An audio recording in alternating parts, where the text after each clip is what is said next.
welcome here to Wake Up Call with Dan Tortora inside the Great Lakes Honda City Studios. Great Lakes Honda City coming to you on 7140 Henry Clay Boulevard in Liverpool, New York. They are open for sales and service Monday through Saturday. Make sure you head out there today. Let them know the DT sent you, and they're always online at GreatLakesHondaCity.com. So however you're connected with Great Lakes Honda City, whether you're going online or heading out there today, we appreciate you. And of course, I want to thank them for getting me in my rides for over a decade of finding me the right vehicle. So thank you to Great Lakes Honda City. We're up and down the East Coast, the Midwest, the West Coast, and all around the globe on YouTube.com and Facebook.com, both /WakeUpCallDT. Of course, you can find us on WakeUpCallDT.podbean.com. And guess what? We are back on MixLR.com /WakeUpCallDT. We spent years on MixLR, reached a lot of people all over the world, and now we're back on MixLR.com /WakeUpCallDT. So however you're connected with the show, we thank you so much for tuning in where sports truly meets Wake that Up Call thing called life, D. and I can't thank you enough for being a part of the broadcast Monday through Friday from 9 a.m. to 11 a.m. Eastern Time. Got a lot of great stuff coming up for you here on today's show. Of course, with me teaching the high school at CNS this week, had to change a few things in my schedule, so we're bringing you the Central and Upstate New York High School Player of the Week, proudly presented by Myers Creek exclusively. That's going to be happening in just a moment. Then we'll jump to the annoying moment of the week. Lead, learn, evolve, ad-lib, and deliver. You'll find out that topic presented by Chick-fil-A Cicero in just a little while here, around 9:30 a.m. Eastern Time. My top dog of the week will be announced at the top of the second hour at 10 a.m. Eastern Time. And we'll round out this entire week of fantastic specials and wonderful guests by bringing you my conversation with Treyvhon Saunders. Treyvhon rejoins the show on the heels of him signing as an undrafted free agent out of Colgate here in upstate New York and Hamilton, New York, with the Houston Texans of the NFL. So a lot of great stuff coming up where sports meets life. Let's jump right into it inside these Great Lakes Honda City studios. It's time for my Central and Upstate New York High School Player of the Week, proudly presented exclusively by Myers Creek.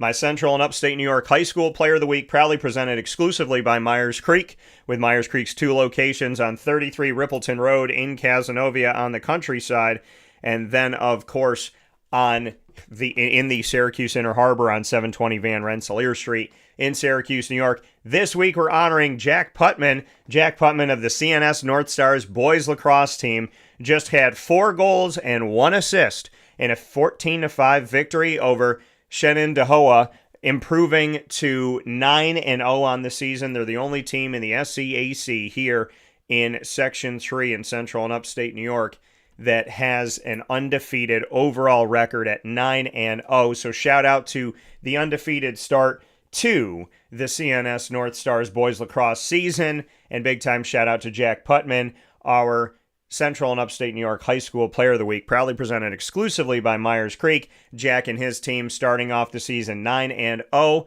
after getting that victory over Shenandoah at home 14-5 with 4 goals and 1 assist going to Jack himself in this victory. So big time shout out to Jack and to the North Stars for once again shining here in Central and Upstate New York and beyond.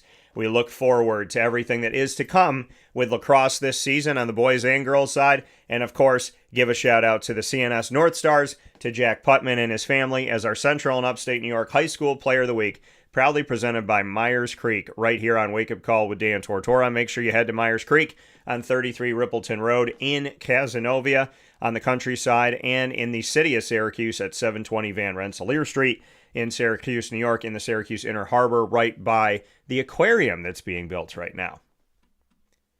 So big time shout out to Jack. Awesome, awesome stuff. And, you know, CNS North Stars led by Chuck Wilbur, fantastic coach and just a historic team. So shout out to what Jack's doing as well as to what CNS is doing in general, and looking forward to having them on site, on location at Willow Rock soon here.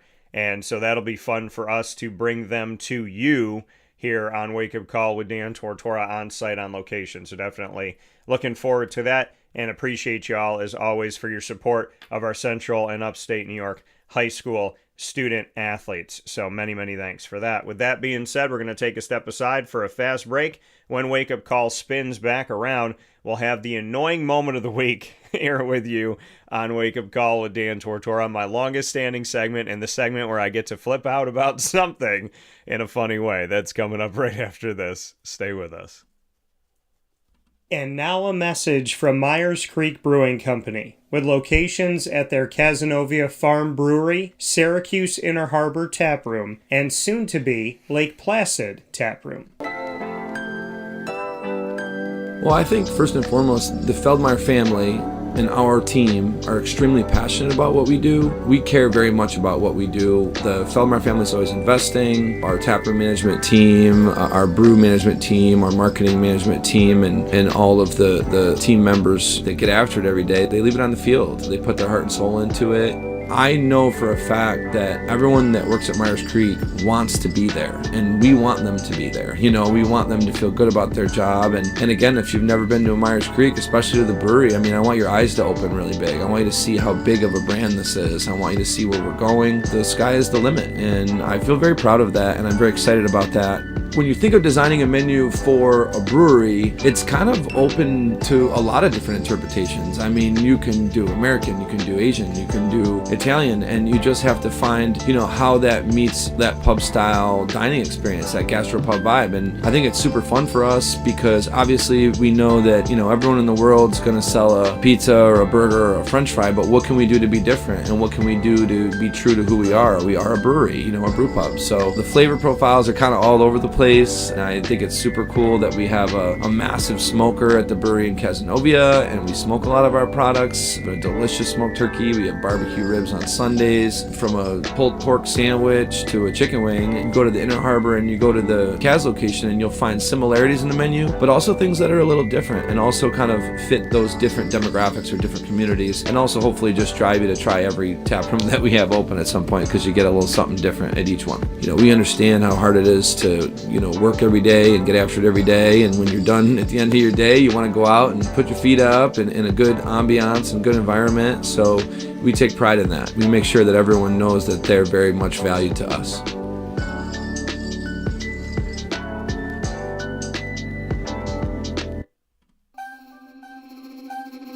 This is Jim Dispenza, owner of Game Point Sports Complex.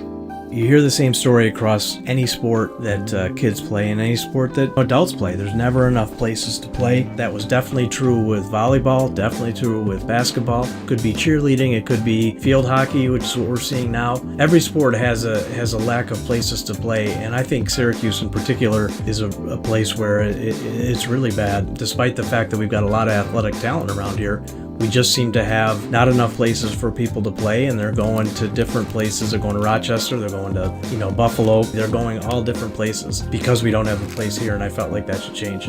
This was a long project from planning all the way through execution to opening the doors. A lot of work went into it, obviously a lot of money, a lot of resources, and the dream always was kids being in the gym, having a good time. And I've always felt like sports is the most unfiltered joy that you can observe with people, that people can experience, because it is fun, it is a sense of accomplishment, it's all of that wrapped into one thing. And so watching kids going up and down the court with big smiles on their faces has been just amazing experience. I'm looking forward to years to come of that same thing. We've taken the time to invest in multiple sports, and then what we're finding is the mere fact that we have a large, clean, well-lit space has opened a lot more doors for us beyond basketball, volleyball, pickleball. Now we're having some interest from cheerleading. We've got girls field hockey coming in, and then also there's quite a bit of room for spectators. We've got bleachers, we've got benches, we've got a concession lounge where people can get food and drinks. We're going to have multiple sports going at the same time, using every square inch of this place for what it was conceived for, which is basically people to come in, have a good time, in the sport that they prefer. We manage each situation differently. Everybody has different ability to afford different things. Some are bringing 10, 15 people, some are just 2 people. I've had a lot of situations where it's a father shooting around with his son, it's a mother playing pickleball with her daughter or with her son, and in those situations come up and we work with people, and that's allowed us to have groups from 2 people up to 30 people and have some flexible pricing behind it. We're an organization that is here to work with the community any way we can, and I guess part of it is just making sure that we have the flexibility to put together a plan that makes sense regardless of the size of your group. So in order to book time, the best option is to go to our website, gamepointsports-syr.com. You can click from there and sign up for events, sign up for your own particular training, sign up for birthday parties, all of that.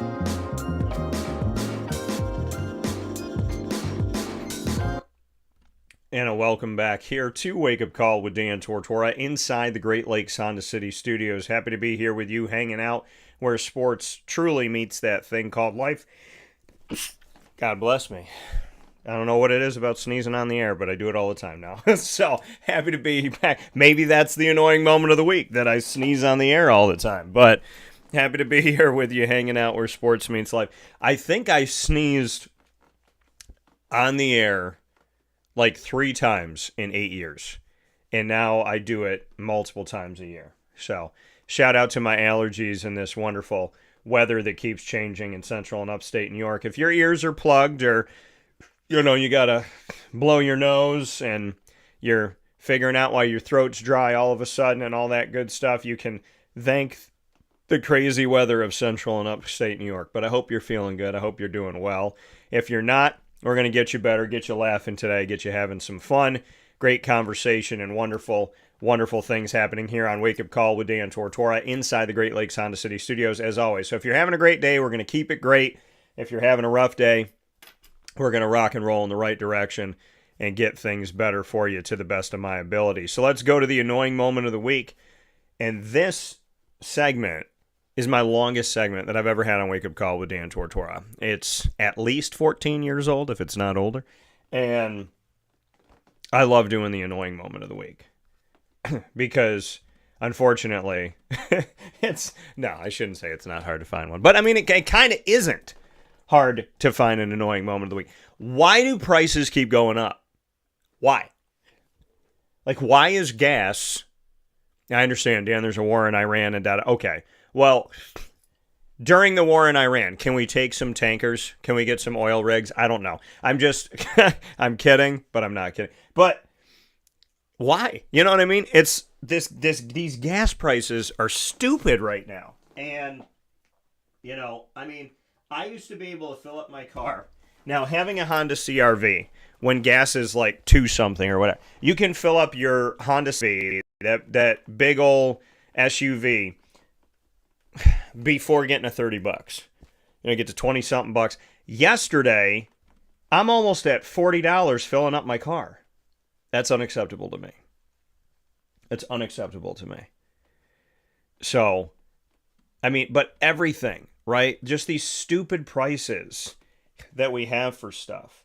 It's almost $16 to go see a movie at the movie theater in Syracuse.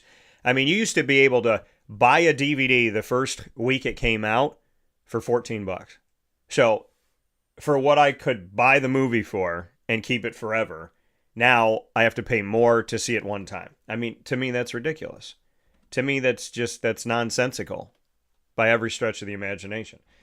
So, and again, my business, I kept my prices the same for my clients throughout COVID to this time. I might be one of the only people in the world that didn't raise my prices. I might be the only business in America that didn't raise my prices to my pre-existing clients that I had.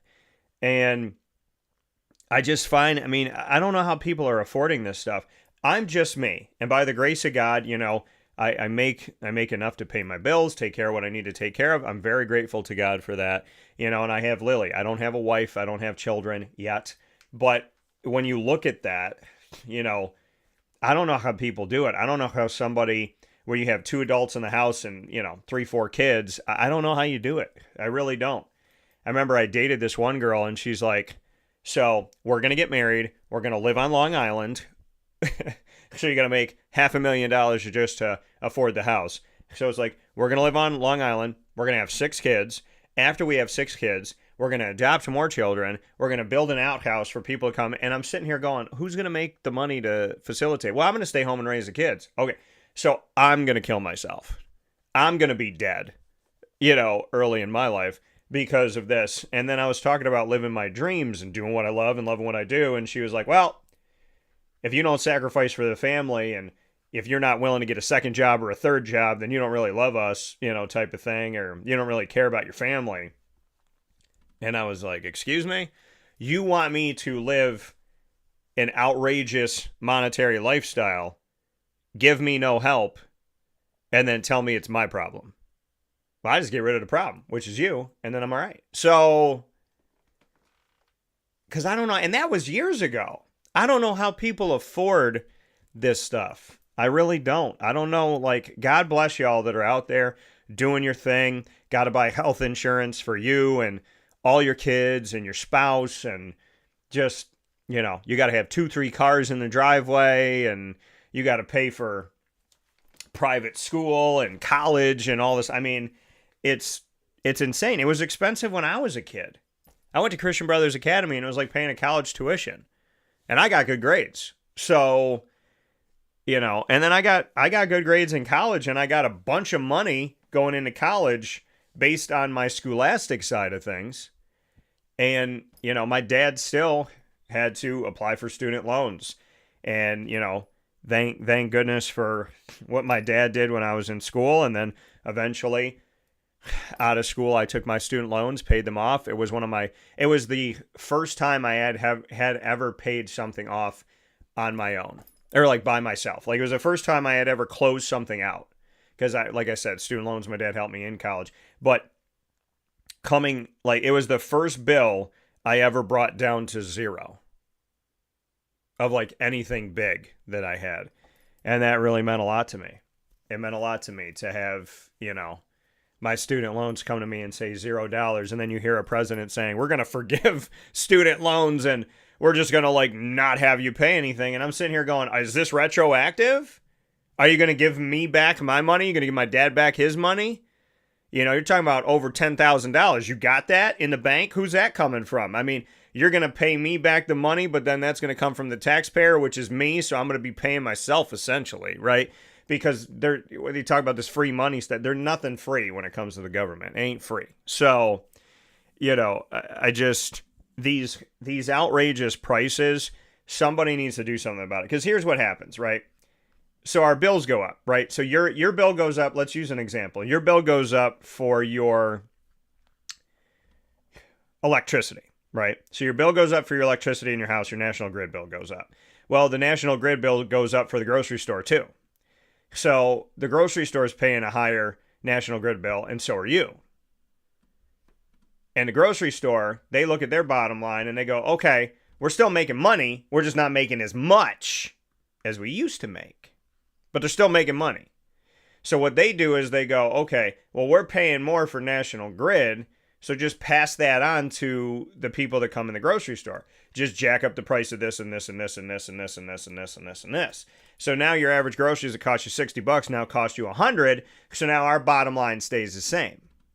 See? So the grocery store, if they say, hey, at the end of every month, we take in 40 grand.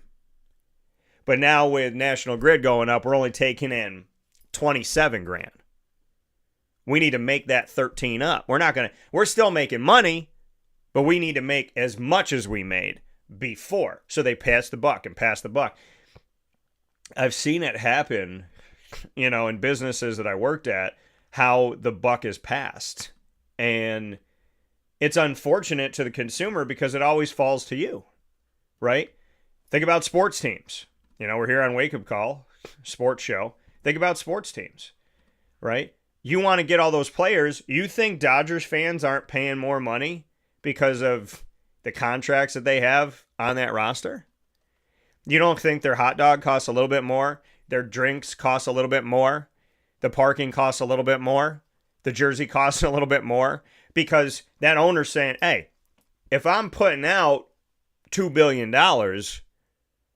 And before I was putting out, 750,000 or 750 million. Now I'm putting out 2 billion. I got to make that back. So I'm going to take $2 here and $3 here and $1 there and 50 cents there and $4 there and $9 there. And I'm going to make back the money that I'm spending. I'm going to make up the difference because businesses don't want to lose their bottom line, right? We made $40 million at the end of 2019. We made $40 million at the end of 2022. Now it's 2026. We need to make $40 million where everything went up. So we need to bring everything up so we could still make $40 million. Even though they could exist on 10, 15, $20 million, they don't want to give up the 40 because they know what 40 tastes like and they don't want to stop that. So at some point in life, and I understand businesses want to make money because listen, I make money and this is my livelihood, but I do what I love and I love what I do. I want to be clear about that. That's why I do it. I don't do it for the money. I never did it for the money, right? Because if I did it for the money, I would have worked with people that I don't work with, right? I would have worked with some shady people. I would have kept some deals going with people that were just not morally, once I find out who you are as a person, if it doesn't gel with my morality, I can't work with you. It doesn't matter how much you pay me. It doesn't matter what you give me. If you and I are not morality-wise lined up, I'm not working with you. I work with good people. People that care, people that do good for the community, give back to the community, show up at their business, do things at their business, are a part of their business. They're not absentee owners. I don't like working with people that don't care. And if I find out you don't care, then we're probably not going to be around each other that long. And because to me, I want to be surrounded by like-minded. See, some business owners are like, just give me the money. As long as the check clears, just give me the money. Well, I can't look at stuff like that. I go back to working with a business and watching this guy sexually harass people in front of me. And I was like, yeah, no. And I wrote him out of his contract. Because to me, that was dirty money. I wasn't doing it, but how am I going to support a business that's run by somebody who's morally not on the same line as me? And I'm not saying I'm perfect. I'm saying I believe in God. I believe in treating people the way I want to be treated. There's certain things that I hold myself to, maybe a higher standard than other people. Hopefully not, but maybe a higher standard. And I have to meet that standard every day. And if I fail to meet that standard, I have to call myself out. And I'm not going to work with people that don't have morality and value.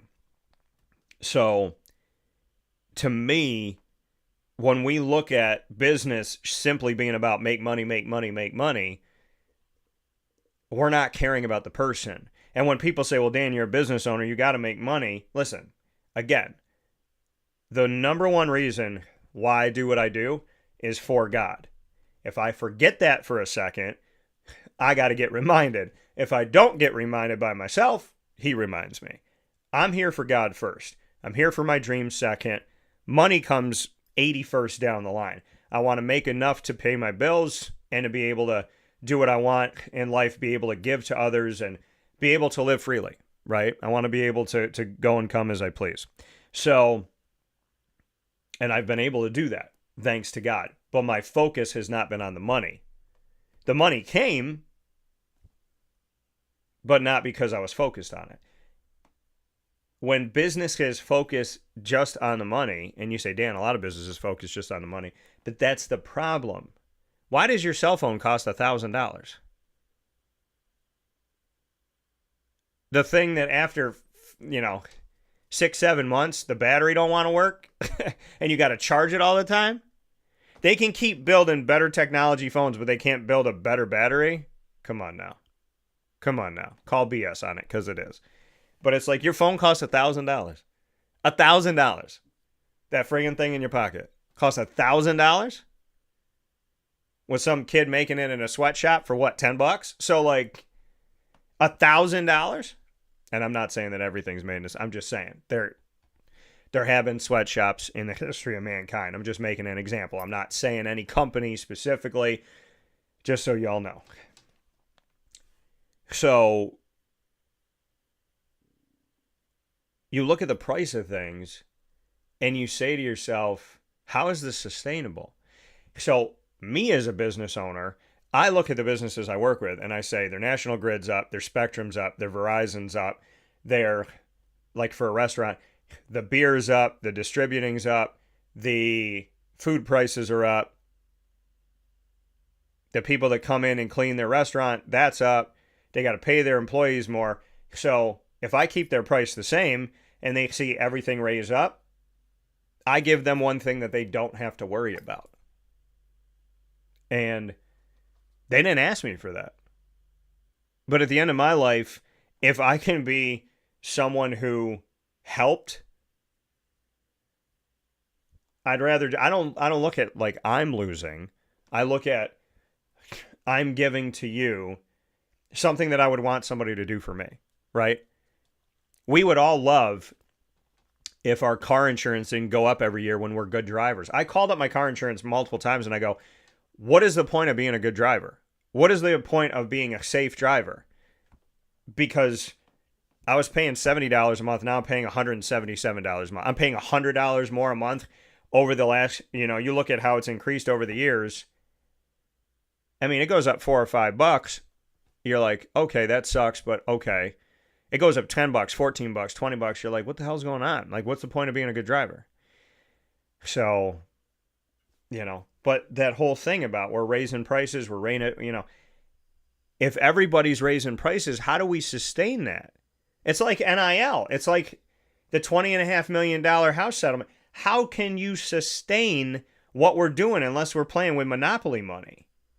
Like to me, this is not sustainable. It's not sustainable to keep on raising prices. And so, yeah, that's an annoying moment of the week for me because I didn't realize it necessarily as much because I kind of piecemeal bought groceries a little bit here and a little bit there and a little bit here. I wasn't buying like full on. But I'm looking at this stuff now and I'm like, how do I go to Walmart, whose prices used to be low? How do I go to Walmart and spend $100 and have 2 bags not filled of like 10 items? Right? Maybe.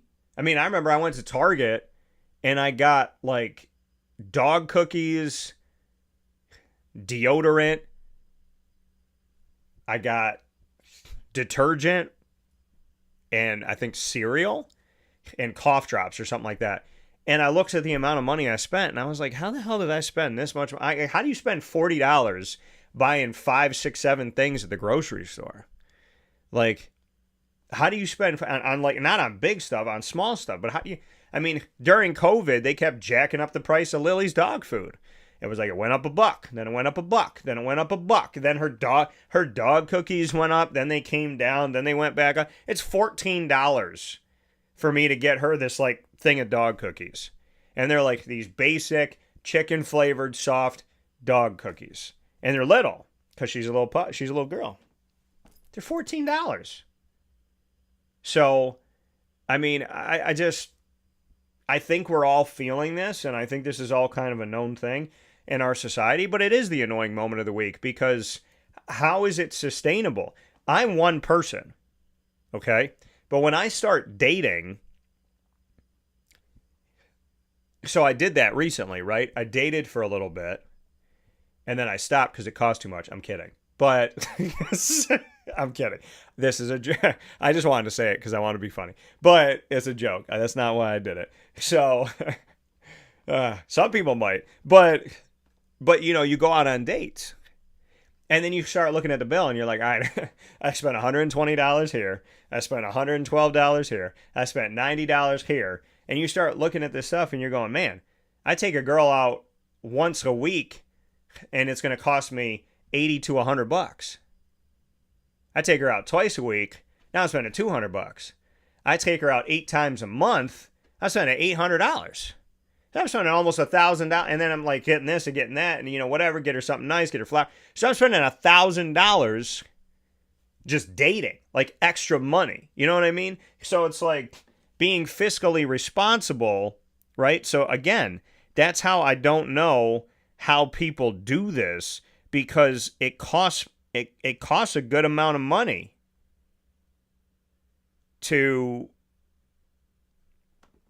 live in today's society. And I bring up dating because I don't even have a wife and kids yet.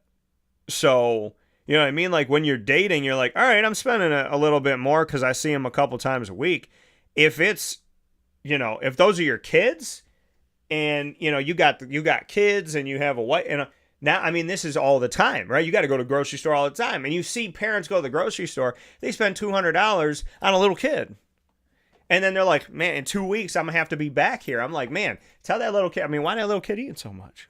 So it's like, how you eating all day long, man? You only weigh 50 pounds. What are you doing? But, I mean, it's eating like a 400-pound man. But, you know, you think about it, and it's just wild the amount of money that we're spending just to sustain ourselves or our families. And like I said, I make the example of being a single man in society, dating, and how that could cost you an extra $1,000 a month.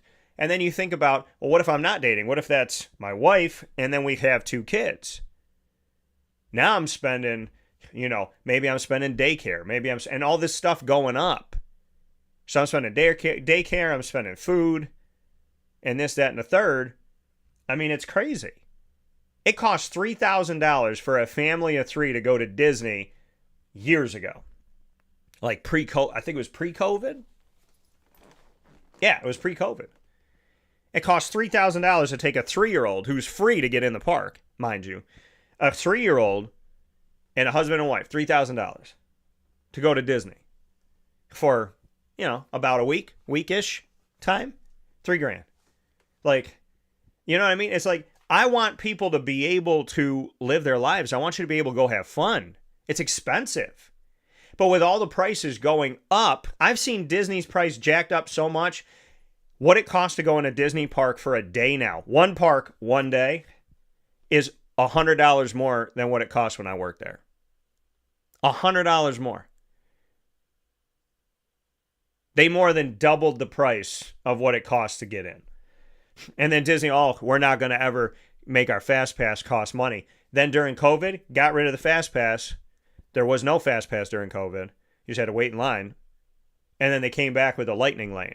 So they used a pandemic to jack up the price on their tickets, and then to take their free Fast Pass, turn it into a lightning lane, and charge for that. So Disney charged something that was free, now charging money, plus jacked up the price. They didn't choose one or the others. I jack up the price, but leave this free. It was like, no, make that free thing you have to pay for and jack up the price and jack up the parking.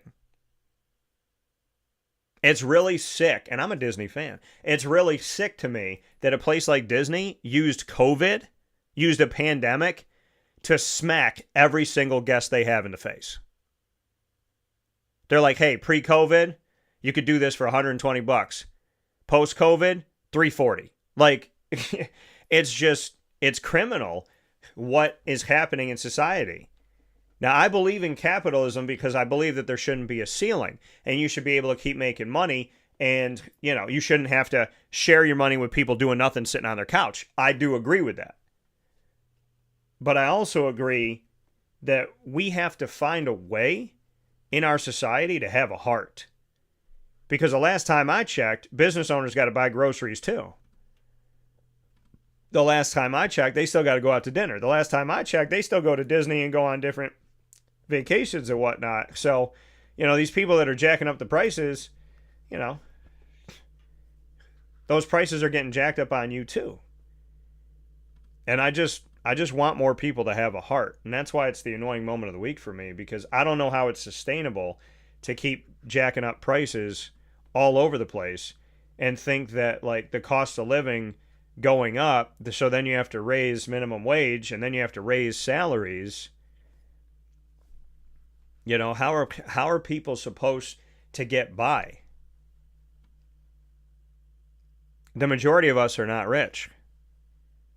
The majority of us are somewhere in the middle class, but there's lower middle class, middle class, upper middle class. So, you know, the middle class is getting stretched, and I know it's something that we've talked about for a million years in this country, I'm sure, but we have to do better with the people that are working their butt off for a paycheck. The people that got off their couch, that go to work, that hold themselves accountable. We got to start doing right by those people. because you work hard for your money. You shouldn't see it fly out the window as fast as it does. And that's just real talk. This has been the annoying moment of the week here on Wake Up Call with Dan Tortora inside the Great Lakes Honda City Studios. We'll be back right after this fast break with Lead, Learn, Evolve, Ad-Lib, and Deliver, proudly presented by Chick-fil-A Cicero. Looking for your next ride? Look no further than Great Lakes Honda City, located on 7140 Henry Clay Boulevard in Liverpool, New York. Serving our community for decades, their new and pre-owned vast array of vehicles are available to you Monday through Saturday on site. To search from home, shop at GreatLakesHondaCity.com. Call 315-365-5576 to set up an appointment. That's 315-365-5576 for Great Lakes Honda City, 7140 Henry Clay Boulevard in Liverpool, New York. Great cars, great people, Great Lakes.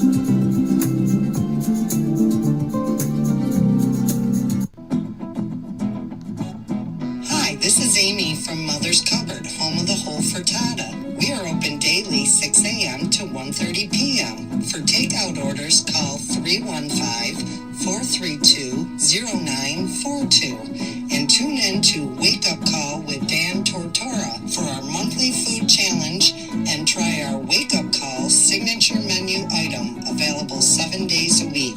Here at Mother's Cupboard, we are Central New York, and it's our honor to serve you.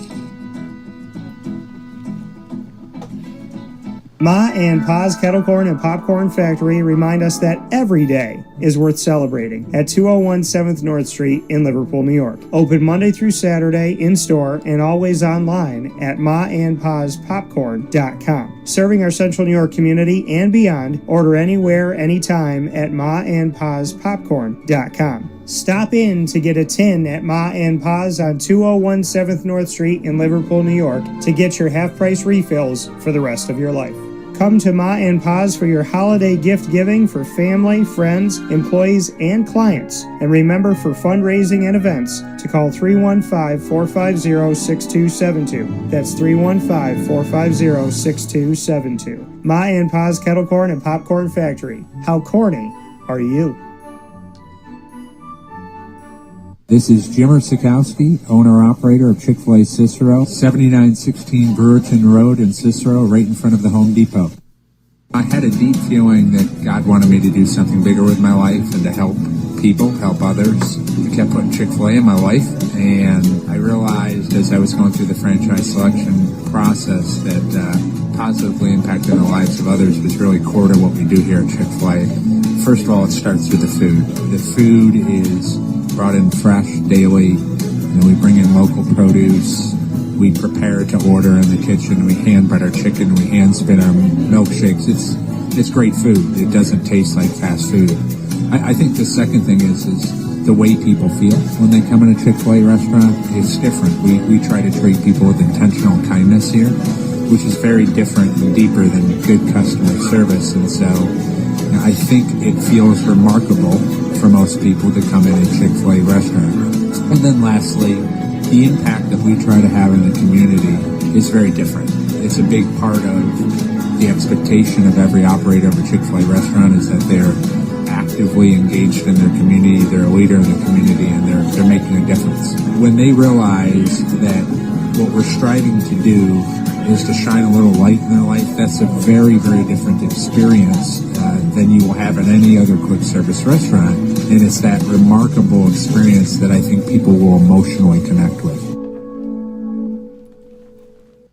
And a welcome back here to Wake Up Call with Dan Tortora inside the Great Lakes Honda City Studios. Great Lakes Honda City coming to you on 7140 Henry Clay Boulevard in Liverpool, New York. They're open for sales and service Monday through Saturday.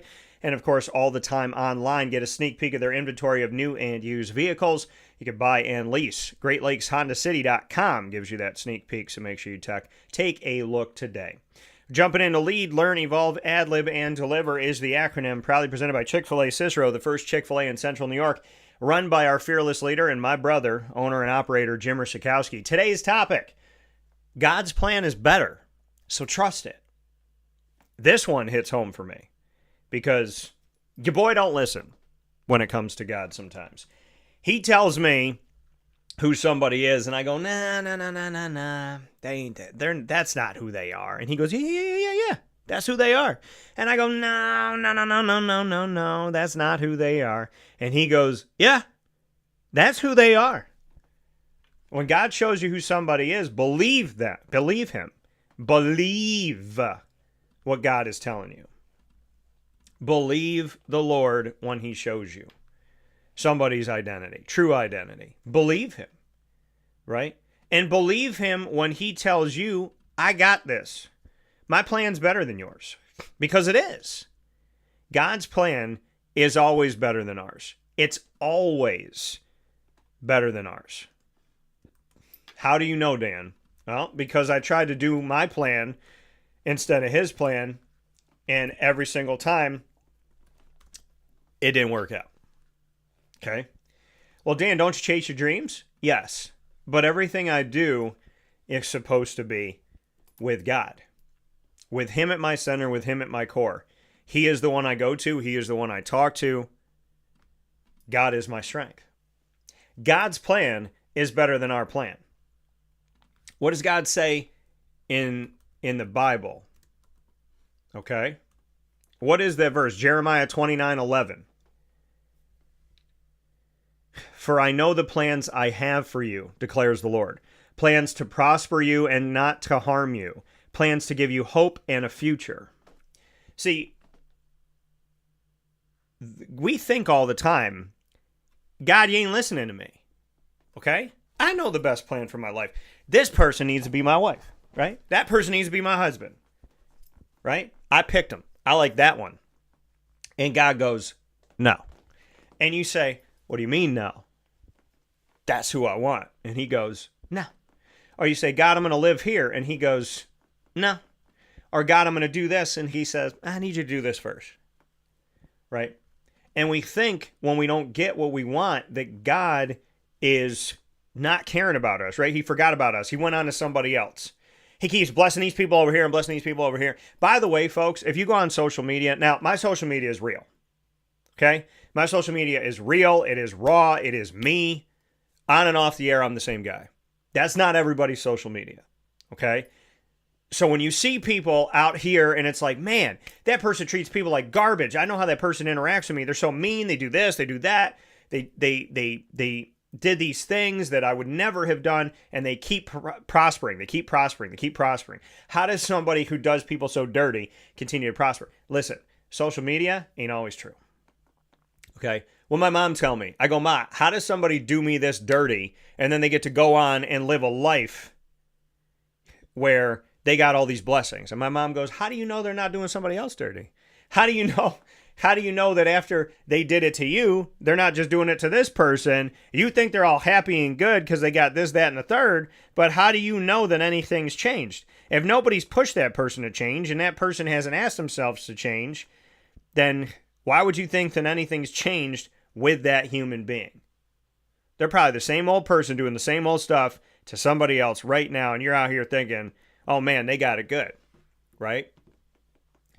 God's plan is better than yours. Is better than yours. Jeremiah 29:11. For I know the plans I have for you, declares the Lord. Plans to prosper you and not to harm you, to give you a future and a hope, or hope and a future. Different ones have different, they flip those two. But Jeremiah 29:11, God saying to you, for I know the plans I have for you, declares the Lord. Plans to prosper you and not to harm you. Plans to give you hope and a future. And you have to trust that. You got to trust that in the darkest of times. You got to trust it in the best of times. You got to trust God when it's all going right, and you got to trust God when it's all going wrong, in your opinion. Because sometimes when it's going wrong, in your opinion, it may not be going wrong. And sometimes when it's going right, in your opinion, it may not be going right. But God's plan is better than yours, and it's better than mine. I thought I was going to work at ESPN, be at SportsCenter. I worked at 3 ESPN affiliates. I did dream job down in Florida, sat behind the SportsCenter desk that they brought out there to make shift and create that opportunity. I won that dream job that I sat in at. I was on ESPN radio in Syracuse New York, Scranton, Pennsylvania, and Orlando, Florida. Had a great time doing it all. I never thought that I was going to be sitting in my studio I shouldn't say I never thought, but it wasn't the plan. The plan was to work at ESPN on SportsCenter for the rest of my life. It wasn't to get my own office, get my own studio, build my own brand separately from everything else, create an LLC, build that company up. Mine was build your brand on ESPN.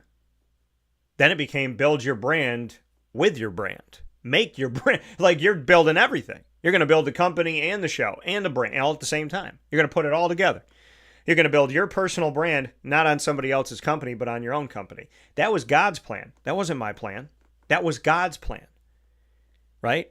I didn't think I was ever going to live in Florida, but I did for a year and a half. That was God's plan. It all came together. I kept fighting for a job. 3 months into fighting for this thing, I get the call. I go down to interview for this job. And while I'm doing it, one of my friends at the time was like, hey, I'm getting a new condo. I need a roommate. I don't trust a lot of people. I'm only asking a few people. I need you down here. So the housing opportunity happened when the ESPN opportunity happened. And it all worked out. Right? You know how people don't believe in God and they're like, man, and they just start talking about their lives and they're like, man, I don't know how, but this all worked out. And then I don't know how this happened, but then this lined up with this. And then like I needed a house and I got the house at the same time in the job and it was in the city that I needed. And it was right by the location and it was good for daycare. And they're like, man, that all just happened by coincidence. That's crazy. It is more crazy to think that everything lines up than to think that there's a bigger power that's lining it up, right? It just lined up randomly. That sounds more nuts than saying there's a being who's lining it up. No, it just happened coincidentally. All the dominoes just fell without anybody's orchestration. It just happened, and it happened again, and it happened. My whole life, 40 years, the dominoes keep lining up. And every time I say to God, here's my plan, and he goes, no, he done lined the dominoes over here where I didn't want to go, and he knocks them down. He goes, look at that life. You wouldn't have had that if you stayed over here. These dominoes weren't going to fall. So I'm 40 plus years of saying, not only is there a higher power, God, that is leading my life, but he has never failed me. And every time my plan is better than his in my head and in my heart, and he shows me otherwise, I look back on it and I'm like, what? Why would I have ever wanted to go down that road? If I had done my plan, maybe I never moved out of Syracuse. Maybe I never lived in any other states. If I did my plan, maybe I never created my own business. If I did my plan, maybe I never end up on the set of The Amazing Spider-Man 2, because that wasn't something on my radar. That was something that my mom happens to be in a place. My mom happens to go to a city where they're shooting the movie, and while she's in the city, of all the businesses she goes to, she happens to go to this business. This business talks to her about this thing, which provokes me to look it up, which helps me to find it, and I don't find it right away. But then when I did find it, after not finding it right away, what happened? It all works out. It didn't work out the first time. It works out the second time that I did it. And after it works out, here I am on the set, and now the first movie I ever got to work on my whole life was with my favorite superhero growing up, Spider-Man. And you want to say that that was all coincidence? That my mom just happened to be in this city, happened to talk to the right people at the right time when they were still looking for extras to come onto the set to shoot this movie. And when I didn't get the call back the first time and I went for the second time, I could have just given up, but I did it a second time. And then I got it the second time. And you're saying that just happened by chance. And then I get called down there. And then of all of us on the screen, I end up being one of the people that gets on camera. And, you know, which I hope everybody gets on camera when you get to be an extra, because obviously, you know, you're there to hopefully get yourself out there. And if you know, and have an opportunity. So I go out there and I do this, I get on camera, and then I get to see a movie of my favorite character and my favorite superhero. And I get to stop it and go, that's where I am. That's where I came from. That's where I came out of in the scene. So all that just happens by accident. God's plan is better than mine. If I went by my plan, I don't live in Orlando or in that area in Kissimmee. If I live by my plan, I don't have the house that I live in. If I go my plan, I don't have the majority of what I have in my life right now. Like, I've come up with ideas. I'm an innovator. I'm a creator. I'm not a copycat. I'm the person that is out here creating. And so I'm not saying I'm not doing anything. I'm saying I'm living my dreams. I have my plans. I bring them to God. And sometimes he says yes. And sometimes he says no.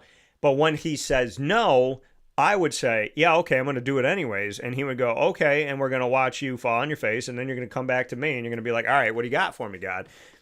God's plan is better. You have to trust his plan. And when you ask me, how do I know this? Because I told God who I wanted to marry. And God said no. I told God I'm going to live here. And he said no. I told God I'm going to do this job. And he said no. Or he said not right now. Or he said I got something better. Or he said yes. But God's plan has always been better than mine because I have to work with him. When I work with him and I'm doing things and I'm confident in what I'm doing, it works out.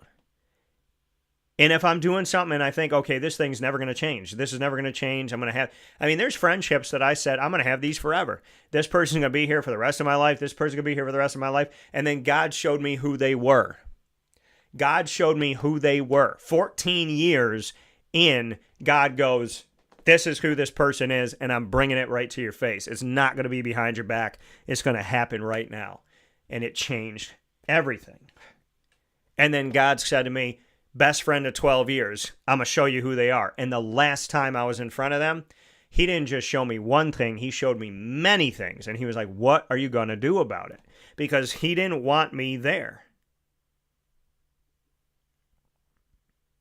He didn't want me around that person. He didn't want me in that space anymore. God is going to show you what's up. He might want you to go down a road that you were never going to go down. He might bring somebody back into your life that you never thought was going to come back into your life. God is going to do things that you don't know ahead of time. And sometimes you're going to say, hey, God, this is my person. And he's going to go, yeah. And you're going to say, hey, God, this is my best friend. And he's going to go, yeah. And you're going to say, God, this is my dream job. And he's going to go, yeah. But other times he's going to go, that ain't the way you're going to get to your dream job, though. That is your dream job. I put that on your heart, but we're going to get there a different way.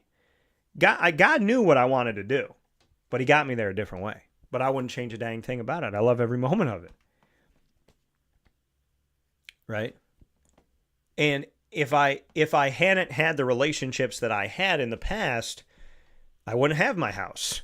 I wouldn't have my dog. I wouldn't have made decisions. So I needed that decision that didn't end up being the forever decision to help me get to other decisions. So sometimes God brings people into your life, people, places, and things so that you can do certain things and dominoes can fall, and then he takes that person out. He goes, all right, they served their purpose, now they're out. I don't have Lily if I don't have this person here at this time. I don't have my house if I don't have this person here at this time. I'm not still living in Syracuse if I don't have this person here at this time. But that was not meant to be the person. This was not meant to be the relationship. But it helped to create what he needed. God needed them to help me be here, be there, be this, be that at that time so that I could get to where I am today. You know, sometimes the things that you think are your biggest mistakes are the ones that set you up for your biggest triumphs. But see, you can't orchestrate that because you ain't that smart. None of us are. Okay? None of us are that smart to say, we know that all these mistakes we're going to make, or all these relationships that aren't going to work out, or this job that's not going to work out, or this thing that's going to be different than what we thought it was going to be, we are not smart enough to know that that's going to bring us where it's going to bring us today. I did not know that this person being in my life was going to bring me to the things that God needed me to get to, and then takes that person out and goes, this person is not a part of your future. This person is not healthy for you, but I needed them to stand here so that you would stand next to them, so that you would make these decisions to do this. Because if they weren't here, then you're moving here. And if you move there, you don't meet these people. And if you don't meet these people, then you don't build your business. You don't build your business, then this doesn't happen. There's a lot of people along the way that God brought in my life for a season. And I never wanted to believe that God brings people in for a season. I said, why would God be so mean? But there's a lot of people God brought into my life and said, this person's not going to be a friend you can trust down the road long term. But for 8 years, they're going to help you do this, this, this, this, and this. And it's going to help you understand things. It's going to help you know things you didn't know. It's going to bring you a certain place. So even though they're not the person that's going to be around in the long haul, understand I'm utilizing that relationship to help you. I am putting this person here to help you. There are friends that came in and out that I never thought were going to leave. There are relationships went in and out that I never thought were going to leave. There was a job here, a job there that I thought, okay, well, this is going to be where I'm going to be forever. This is going to be where I'm going to be for, many, many, many years. This is where I'm going to live. If I sheerly based everything on the intelligence I have, and I consider myself an intelligent person, if I base everything on the intelligence I had, I would have not made the decisions that God was making with me. Because there's no way that I could be the most intelligent person on the planet. There's no way that I could have gone back in time and said that I knew that all these things were going to lead me here. Like, all the things I've lost in my life helped me gain. That every pain, every tribulation, every trial, every breakup, every bad news moment turned into, I needed those things, Daniel, to get you here. God's plan the entire time where I thought he's helping me, hurting me, helping me, hurting me, helping me, helping me, hurting me, hurting me. No, God was always helping me. He just needed things to get to a certain place and stop. He needed things to, and it's not that we don't have free will. I'm not saying that, folks. I'm saying there is an orchestrator of everything. And God knows far better the plans he has for us. Plans to prosper us and not to harm us, to give us a hope and a future. Jeremiah 29:11. God is always, always writing our story with us. We just have to welcome and appreciate that his hand is over our hand when we're writing. It doesn't mean we don't have free will. It doesn't mean that it's fate and we have no control over anything. It means God is always working for your greater good. And when you know that God has your back, it changes how you approach every heartache, every loss, every moment that doesn't go your way. If you know that God's hand is guiding your hand, if you know that he has your back, if you know that the bigger picture is working out even when it feels like it's not working out, when you know that when you feel like you're not winning battles, but he knows you will win the war, you have to trust him. If you trust God in the big plan of it all, you're going to look at everything that goes wrong so much differently because you're going to understand that it went wrong for a reason. And that's one of the greatest lessons that we can all learn, including myself. God bless. This has been Lead, Learn, Evolve, Ad-Lib, and Deliver. God's plan is better, so trust it. Let's get into the Top Dog of the Week. Top Dog of the Week, proudly presented by K-9 Kamp Dog Daycare, the place, in my opinion, to bring your dog for daily care when you have something going on. Your schedule is just getting crazy. Whatever's happening, maybe you're renovating the house, maybe you're moving, you got, a crazy work schedule, you just started a new job, whatever's happening that has affected your daily routine, your daily schedule, and you're like, man, I can't leave the dog home for 8 hours. I can't be doing this. I want the dog to be able to play and have fun and run around and be around other dogs, K-9 Kamp Dog Daycare is the place to go. I trust Lorraine so very much because she's been good to me, good to Lily the entire time I've known her and the entire time she's known my little pup, Miss Lily, my daughter. So shout out to Lorraine, Chad, and the team. Head off to K-9 Kamp Dog Daycare today with people that truly care about your dogs, and I appreciate them so very much. Call them at 315-437-7110. That's 315-437-7110. You can get more information by going to K-9kamp.com. That's K-9kamp.com. And of course, you can go visit them on 228 Old Bridge Street in East Syracuse, New York. Top dog of the week for this week. I am very excited to announce that our top dogs of the week, Media Art 1 class. That's Media Art 1 at CNS Junior High. I am honoring their teacher, Tracy Lieberman, and I am honoring all of these students at CNS Junior High as my top dogs of the week. I had the honor and the privilege of Tracy Lieberman asking me to come to teach the CNS Junior High for the first time ever, to do something innovative, something that she's told me has never been done in Central and Upstate New York before, which is to teach what we're teaching to a junior high or a high school. And we started making history last year with CNS, and now we've extended it to the junior high.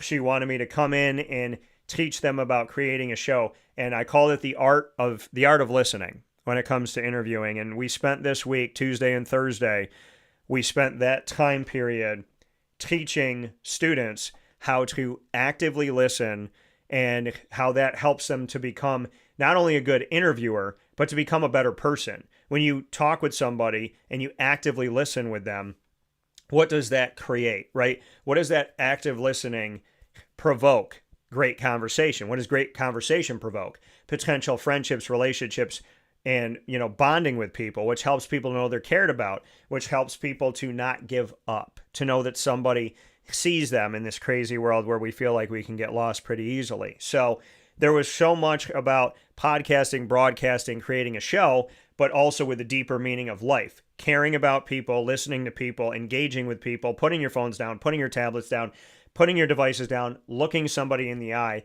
and getting to know who they are, why they are, what they're chasing, what they're after, what matters to them. Because truly, to me, the more we interact with people, the more we care about people, the more we learn and grow and are open to conversations and just getting to know others and their points of view, the more we grow ourselves, the more we expand our knowledge and our wisdom. And if we can gain knowledge and wisdom by showing people that we care, everybody wins. Because we're gaining, they're gaining, we're valued, they're valued. This is a society that desperately needs people to engage, to look each other in the eye, face to face, sit down, talk with each other. So what I did with the class was I gave them one question. I said, here's your question. Put them off into pairs or groups of 3. Here's your question.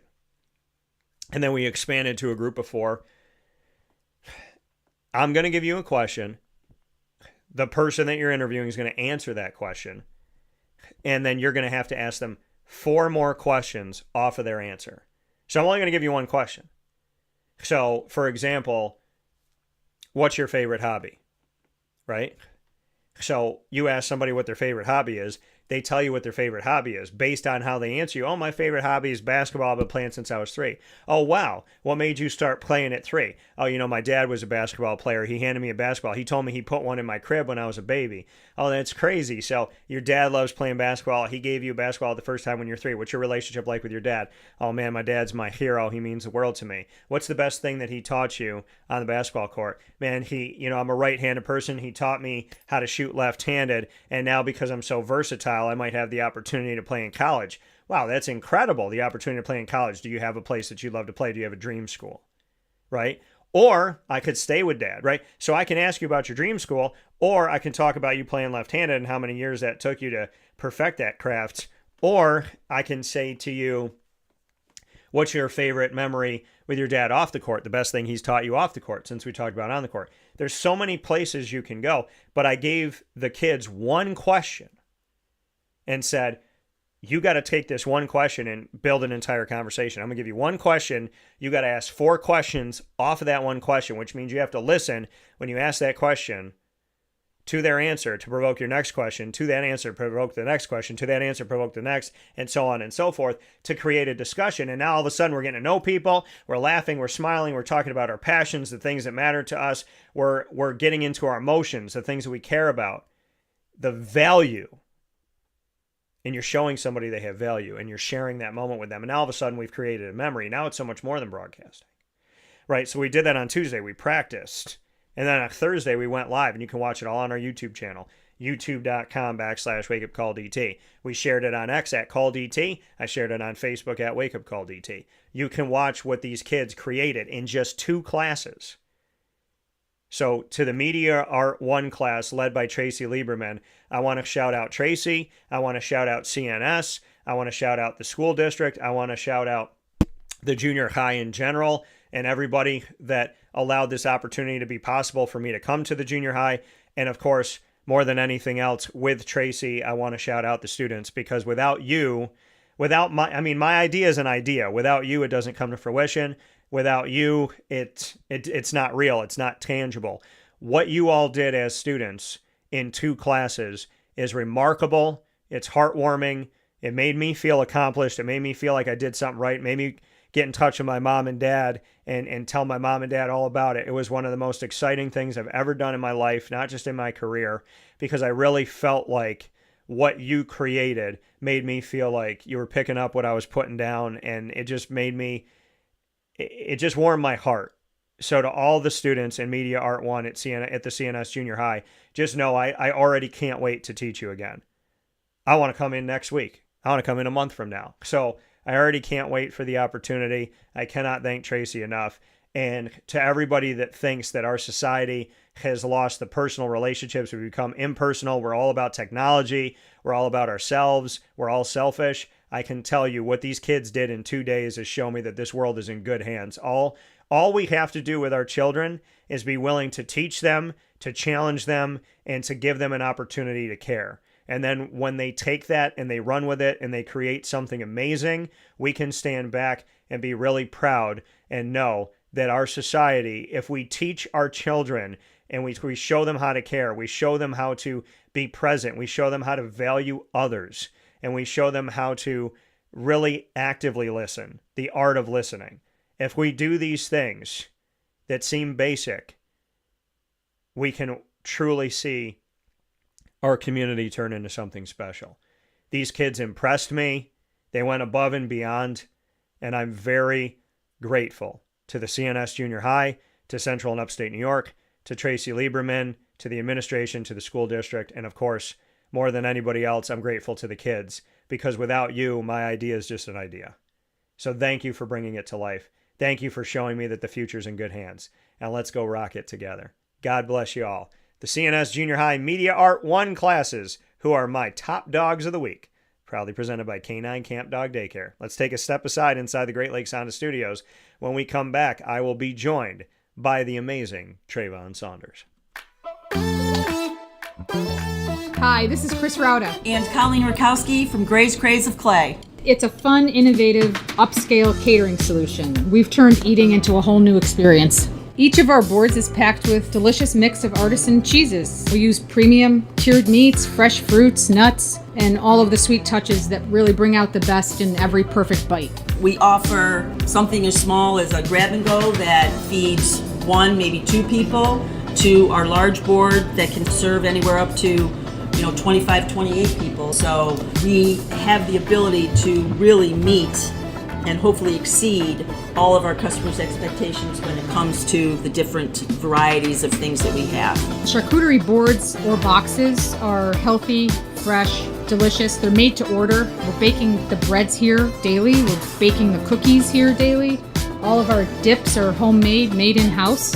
All of our spreads are all made in-house. When you open that board or box that we have delivered or you have picked up, we want you to know that it was made with care and designed to completely elevate your event, celebration, or meeting. We've catered parties and events for up to 300 people. So if you're walking in to grab something for lunch or something for date night or movie night, that's great too. Our events go from you eating in the car on the way home to a catering event in a rehearsal dinner or cocktail hour or party.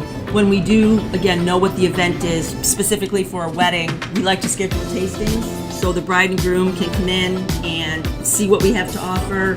And we can then, as we talk, to try to understand what they're looking for, what the venue's like. We do like to have that one-on-one interaction when it comes to catering bigger events. Our address is 4599 State Route 31, Suite 5 in Clay, New York. We're on the corner of Route 31 and Henry Clay at Clay Marketplace. You can order on the phone by calling area code 315-409-4171 or online at gracecraze.com/clay-ny. Come visit us at Gray's Craze of Clay, New York, where we want you to celebrate everything. Hey everybody, this is Rockney Roberts from Willow Rock Brewing Company. We are here in Cicero at the Willow Rock Pizza Pub. And I'm Kevin Williams, also from Willow Rock Brewing Company. Happy to be here and happy to be partnering with CNS and Dan Tortora. You want some place where you can feel comfortable and hopefully ingratiate yourself with the community. And Kevin, he grew up right down the road from here. I grew up in Brewerton, so not too far away. We know the area, we know the people, they're great, and we were just really excited to be able to come to the area. Yeah, and having the opportunity to meet some of these coaches, some of the people in general already, and seeing the CNS colors kind of around, and already partnering on a smaller level with individual teams really made this make sense to us to really formalize kind of a partnership with the school and get this rolling. You know, Willow Rock to me has always been about high quality beverages, high quality experiences, and now high quality food in our pizza pub. You know, that was something new for us when we came to Cicero. Right from the drop, we knew we were going to have a focus on the highest quality food to go with our high quality beer. At the Willow Rock Pizza Pub, you're getting high quality, hand cut, top notch ingredients. We're open for lunch. That's a really important thing for us, is to be able to get that person in here like, hey, you only got 30 minutes for lunch,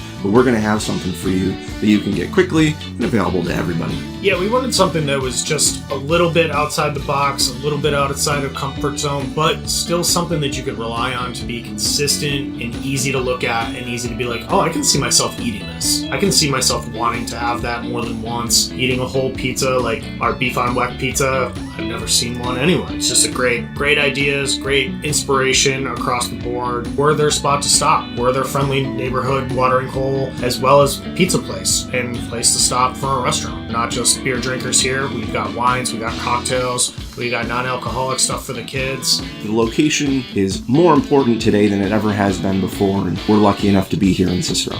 The Willow Rock Pizza Pub is a place where you can bring your family. You can come in, you can grab a soda, you can relax. You can come after a game, before a game, your parents, your grandparents. Our goal is to make sure that everyone's comfortable here. We want students, we want athletes, we want your coaches. It's going to be a good time. So come here, enjoy the high quality food, high quality beverage that we're going to offer to everybody. And hey, go North Stars. We're so happy to have the North Stars. We are very much a kid-friendly establishment. We have tons of space outside for everybody to be playing outside, as well as listening to live music, enjoying some pizza. The Willow Rock Pizza Pub is open 6 days a week here in Cicero. That is Tuesday through Sunday. And our website is willowrockbrew.com, and our socials are at Willow Rock Brew. So find us on the net, find us in person. We'll see you soon.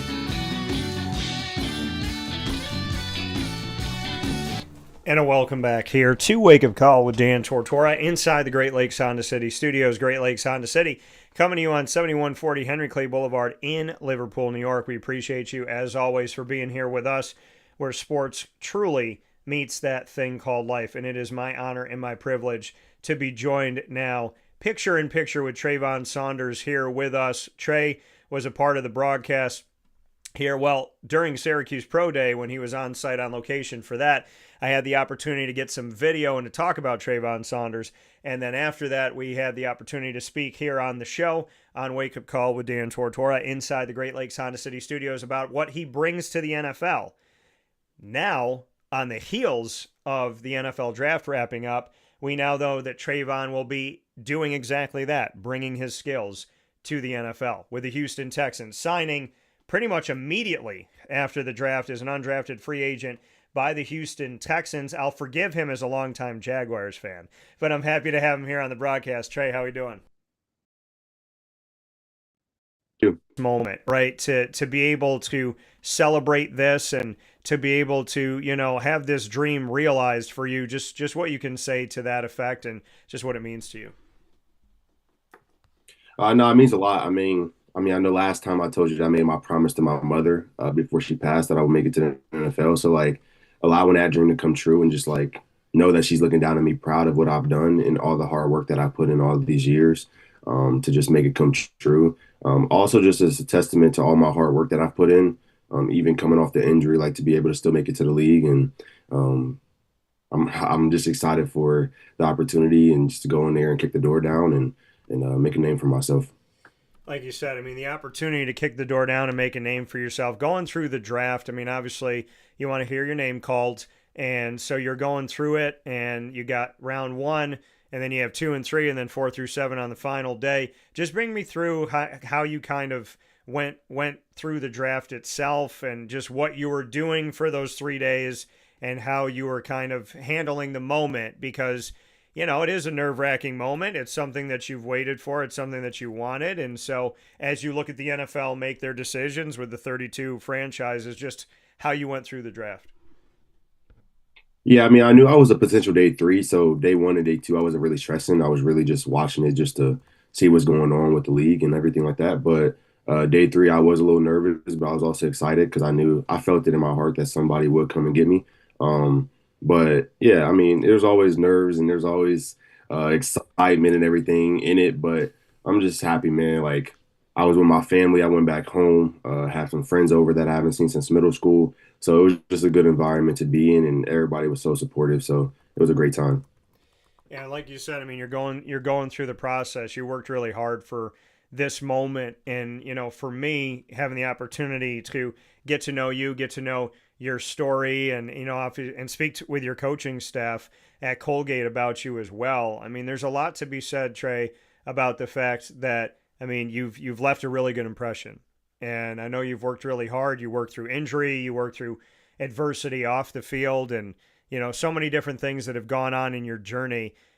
How poetic is this moment to work through everything you worked through on the field and off the field to now be heading to the NFL?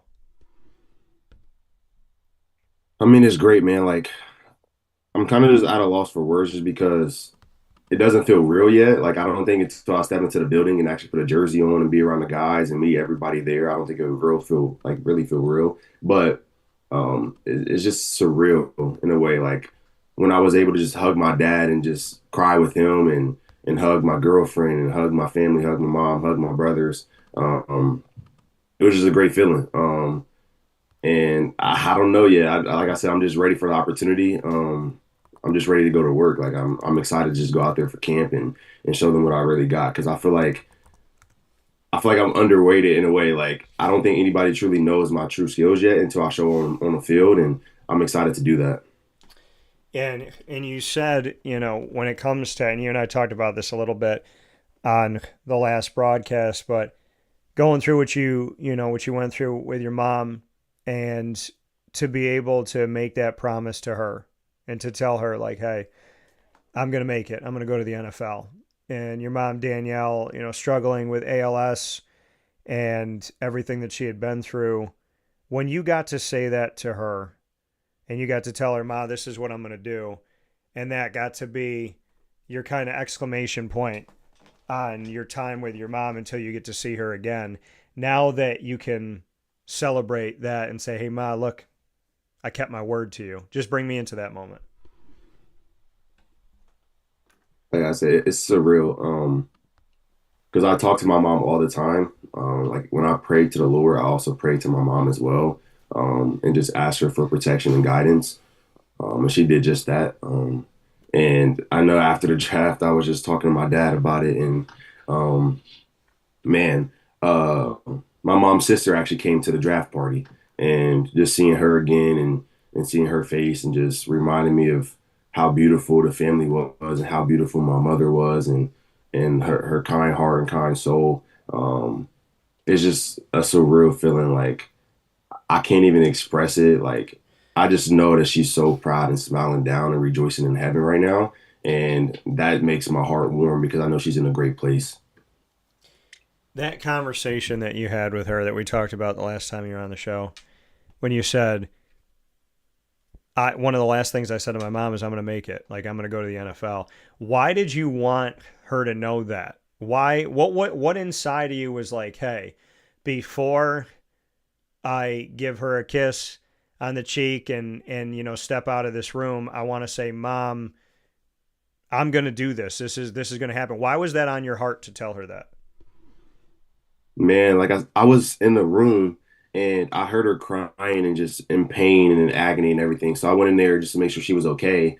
And we kind of was just talking just about life and everything and telling her how like happy I am that she's just still fighting and still going. And like I said, we hugged and I kissed her and it was just like, I don't know, just in that moment it felt like it needed to be said, like, I'm gonna do this for you, Mom. Like I know all the pain that you're going through, like it's gonna be worth it one day when I go out there and you can see me shine and look down on me and be proud of me. And truthfully, I mean I didn't even know she was gonna pass that day, which is the wildest thing is that you never know what's gonna happen and you never know what the plan of God is. But I think it was a blessing that she passed that day because of the fact that my family was there, I was there, and we were all around her to protect her and everything and just send her up to the Lord. But yeah, man, I don't know what was in my heart that day of why I said it, but I just know that it definitely was just, I felt like it was just by the Holy Spirit of just saying it.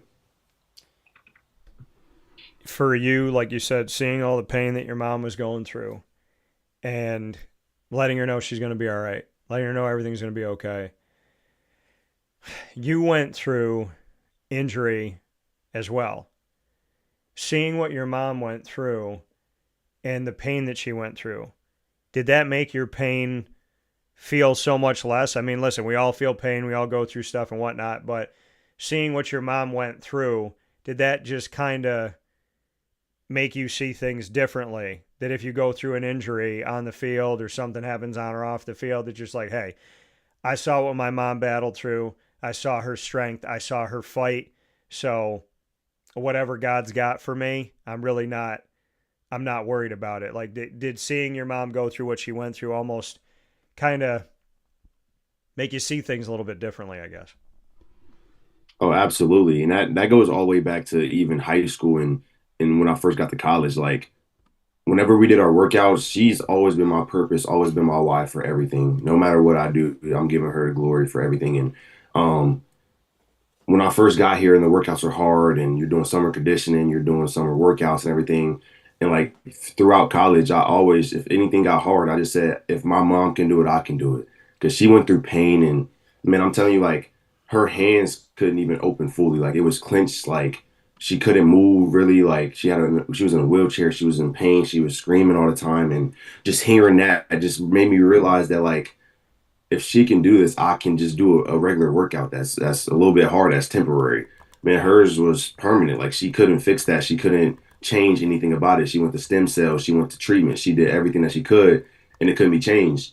Whereas like the pain that I go through is temporary to make my dreams come true. So I understood that regardless of what it is, I can get it done. And then when it comes to the injury, definitely it made me look at it in a different perspective. Like take everything day by day. Don't look at the long-term goal. Don't look at what's down the road. Just focus on your now and focus on your inputs. And that's what I did, man. And like, it was hard because at the time, like, I want to walk, I want to go run, I want to go play football and everything like that. But I just got to focus on, okay, next day, let me get a little bit more range of motion. Next day, let me be able to flex my toes a little bit more and things of that nature. And it definitely made me slow down the process and really think and understand what was going on. Well, and you said something, Trey, in the beginning here. You said that when you got the call and you find out you're going to the Houston Texans, you said I talked to this person, I talked to this person, I talked to this person, I talked to my mom. And so that might have made some people stop and go, wait a second, but your mom passed away. How did you talk to her? You said you talk to her all the time when you pray to God. So bring me into that. When you said, hey, I get that phone call, I'm going to the Houston Texans, and I talk to the people that are in that room. I talk to people, on text message or phone calls, but I talked to my mom in heaven too. How did you talk to her? What did you say? And what was that moment like? Paint the picture for us.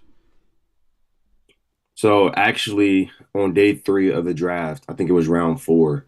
I went upstairs and I was just thinking to myself and talking, and then honestly, I just got on my knees and prayed to God. And then in that moment, I was talking to my mom about everything that she went through and the pain that I went through, but also just the glory that could come after that. And I don't know, I don't know if I was speaking in tongues or whatever, but I was just saying what was on my mind, and I felt like the Lord definitely heard it. And then I went downstairs, and honestly, not too much longer after that, I got a call from Mac Marone, which is actually, I played with him 2 years ago here at Colgate, and now he's a scout at Houston Texans. So it was just a full circle moment, and being able to talk to my agent, and then he called me back and said I signed with them, and hearing it was just surreal. Like I knew that I would get a call, like I felt it in my heart, but like to actually get a call and to be signed to a team and to really see my dreams come true, just I couldn't explain the feeling. So when I went and talked to my girlfriend and my stepmother and talked to my dad when he came back and everything like that, and I just took a moment to really just thank my mother for all the guidance and protection. And I knew that she was there covering me, looking down at me the whole entire day, even the whole entire weekend. Like I said, she's my why, so I knew something was going to happen. And like I said, I'm excited to go to the NFL because that's still going to be my why, and I think that's why I'm still going to just keep pushing forward. When you talked to your mom on the 3rd day of the draft, did you hear her say anything? Did you feel anything on your heart? I don't think I heard her say anything, but I felt the Holy Spirit come down. Like when I was praying to the Lord, when I was on my knees, I could feel the presence of the Lord and the presence of my mother there with me. Like as if they were holding my hands, as if they were holding their hands on my shoulder, something. Like I felt a presence in that room. And yeah, like it was a surreal feeling. I don't even know how to express it. Well, I love this. You know, this is the part of my job I love the most, is finding people that, you know, talk about God, talk about their faith, and that it's so much bigger than, you know, simply X's and O's. Some people might do an interview with you, Treyvhon, and they're going to, how fast do you run? And how high do you jump? And, you know, all the questions that everybody asks. But to know who you are as a human being, what matters to you. And like you said, you felt the Holy Spirit come down. You felt like God was there. You felt that your mom was there protecting you, and that you knew you were going to get a phone call.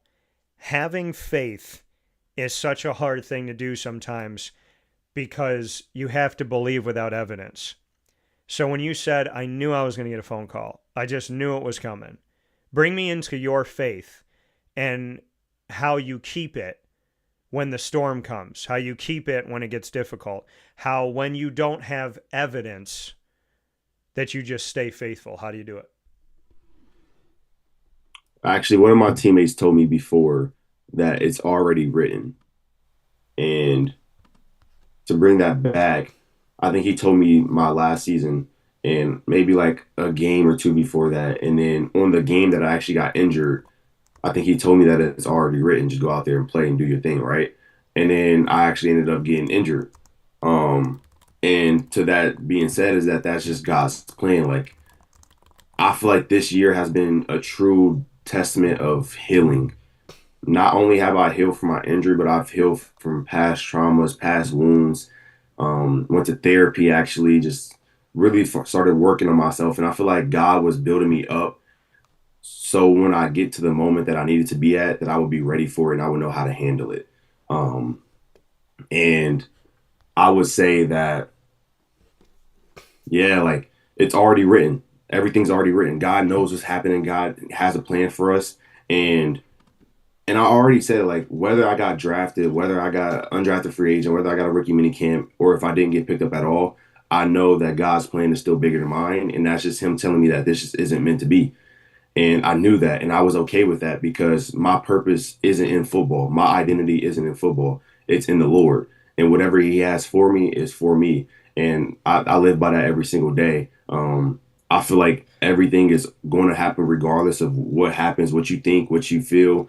It's just going to happen. So why not put good vibes and good energy out into the world and be a good person. And then I feel like that just comes back full fold whenever you do that.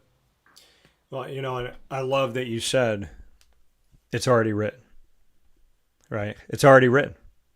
And it's not that we don't have free will. It's not that we don't make choices. It's not, dispelling that thought that some people have that we're like kind of chained to whatever's already predetermined. It's saying there is a keeper of our lives. There's an orchestrator. I read Jeremiah 29:11 earlier here in the segment lead from Chick-fil-A Cicero, and said, God speaking about, for, I have plans for you, plans to prosper you and not to harm you, to give you a hope in a future. And it's just funny how we're talking about this right now, because again, God is doing what he always does in my life, which is saying, I hear you. So I said something about an hour ago on the show, and you're echoing it right now, which is, if what's for you is for you, if in the Bible it says, what the door that God opens, no man can close. The door that God closes, no man can open. If it is for you, it won't pass you. If it is something that is meant for you, you will have it.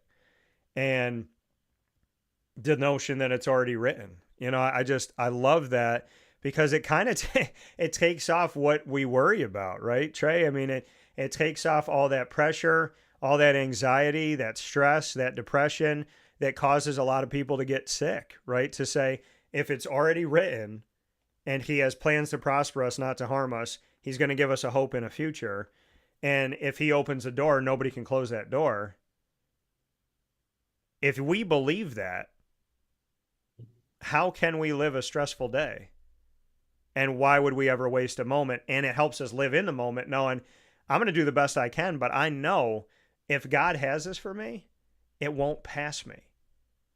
I just think everything that you said right there had so much meaning, and it's just causing my brain to go off into like 20 different places in the Bible, because, man, I needed to hear that today. And I'm not going to lie to you. I'm not going to lie to anybody ever about anything. I needed to hear that, Trey. So thank you for that. Absolutely. And I think that in terms of being anxious and anxiety, is like in the Bible, he says that if you're anxious and you have anxiety, that means you don't have full trust in the Lord, that he's going to make it work. And I know it's so hard, and life just is thrown at you so many ways, and like we're prone to be anxious and we're prone to have anxiety, but just always just look to the Lord, pray to him, look to him, understand that he hears you, and that he's going to take care of it. But no, yeah, I appreciate that. You said your identity lies in the Lord, not in football. Bring me into how that is shown every day in your life. Like, I play football, but I'm not just a football player. I might do this, I might look this way, but how I look, what I do, this, that, and the third, everything about me, number one, it's to God.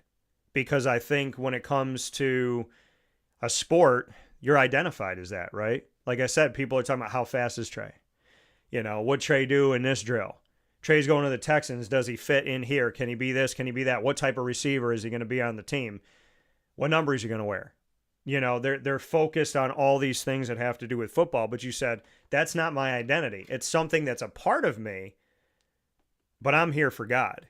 Bring me into that decision that you made, that I serve the Lord first. I don't serve football. I play football. Absolutely. I think at the end of the day, we're children of God, and without him, we are nothing. Without him, there is no purpose in life. There is nothing to look forward to, no heaven, no anything like that. And when I say that my identity is not in football, I feel like I hate stereotypes. I hate when somebody looks at you and just be like, oh, that has to be a football player. That has to be somebody that plays a sport, does this and that. Oh, he can't be smart. He can't be intelligent, or he can't be a man of God, or anything of that nature. And yeah, I just always try to live for God. Like, in my mind, if I'm walking by or somebody speaking to me, I want them to be like, I know God lives in him.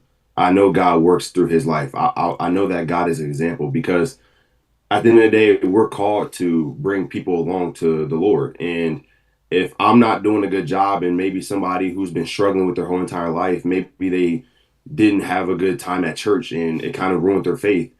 If I'm the example for them to even hate it even more, then I didn't do the Lord's work.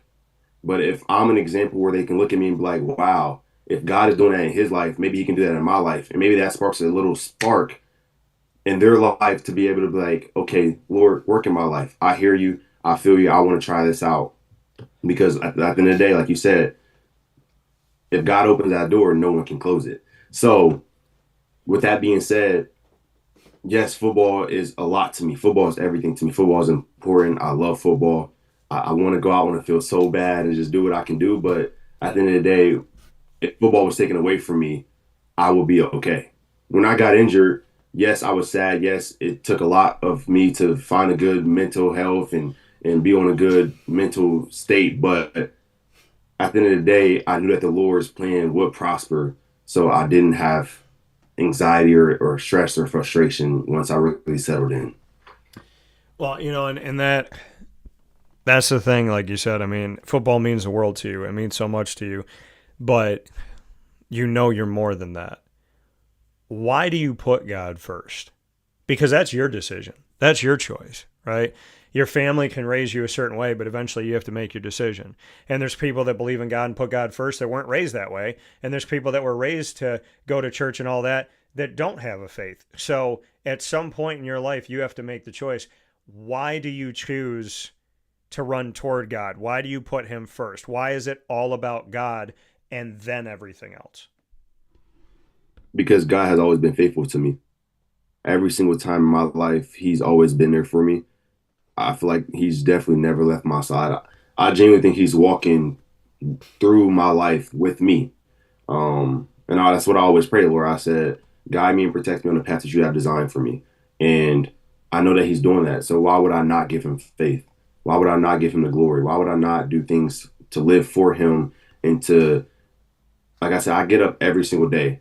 I read the Bible. I listen to gospel music. That's how I start my day. I don't touch my phone and do anything else before I do that. And after that, I try to live for him. Like I said, I just feel like with all that he's done in my life to get me to this point, when who knows where I could have been without him, it's like, why would I not give my life to you, Lord, and live for you in your glory? Here with Treyvhon Saunders here on Wake Up Call with Dan Tortora inside the Great Lakes Honda City Studios, having a conversation that I think we all need to hear, even if we don't even know it right now. And Trey here with us, coming from the Colgate Raiders, heading to the Houston Texans, speaking about faith in God and about the more important things.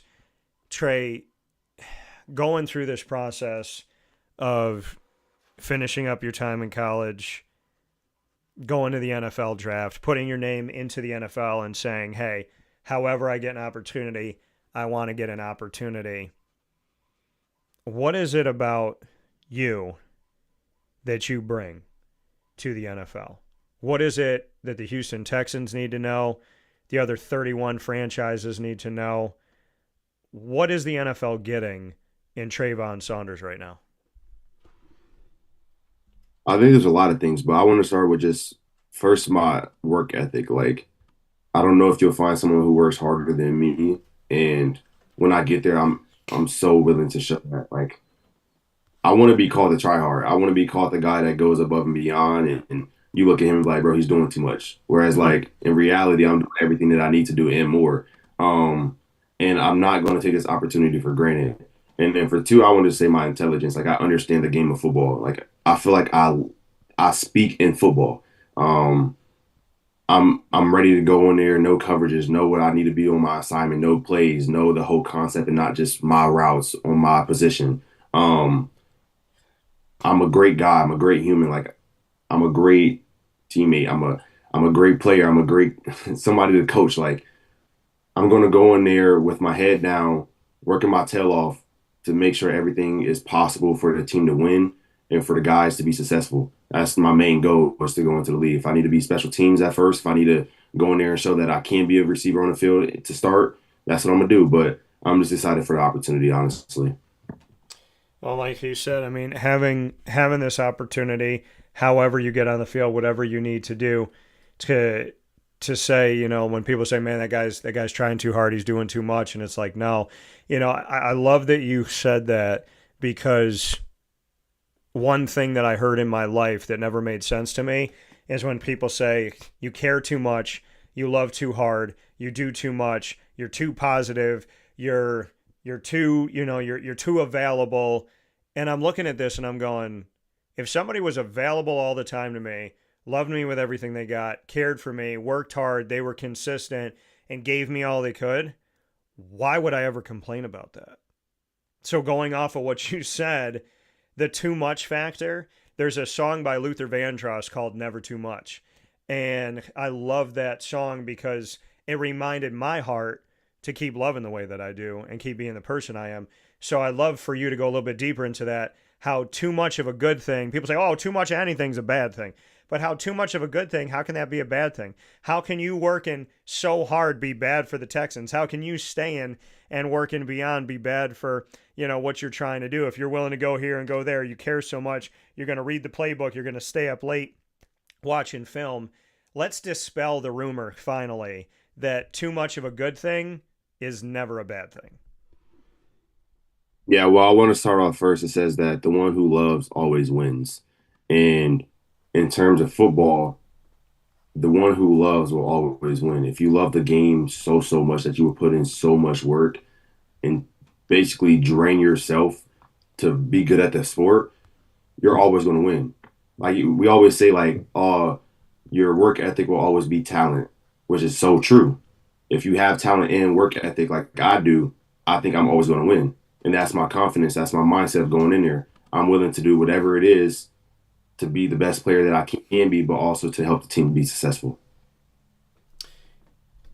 You, in my opinion, because I know how God is and I trust it, I trust him, I know that we're going to see you out there.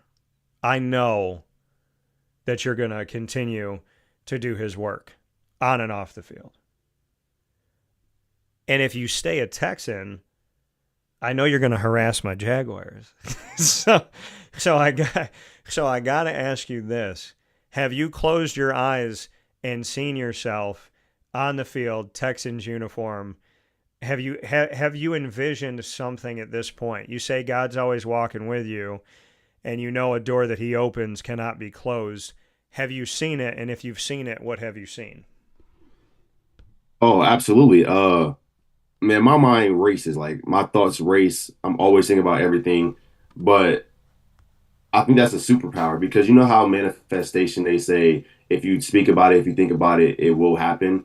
I feel like the same thing goes with how my mind races. I feel like I think about every single play that could happen, every single situation that could happen in a game before it even happens. And I feel like in a way that's my superpower of how I become successful because I've already envisioned it. I already know the worst outcomes, the best outcomes, and things of that nature in my mind. But no, I've honestly just been thinking about rookie minicamp. Like I said, I don't want to go too far into the season. I don't want to go into too far into training camp or even OTAs at this point. Like I said, my whole mindset changed once I got injured. I started taking things day by day. I started looking at things with inputs, not outputs. And in that terms, I've been thinking about rookie minicamp in my mind overly, like making plays, doing a flood route, doing a curl, doing a break route, doing a corner. Like I'm excited for it, man. Like I've been thinking about it so much, and that's why there's so much excitement because I just want to go out there and actually prove that I can be a good player. And like I said, I honestly think from FCS,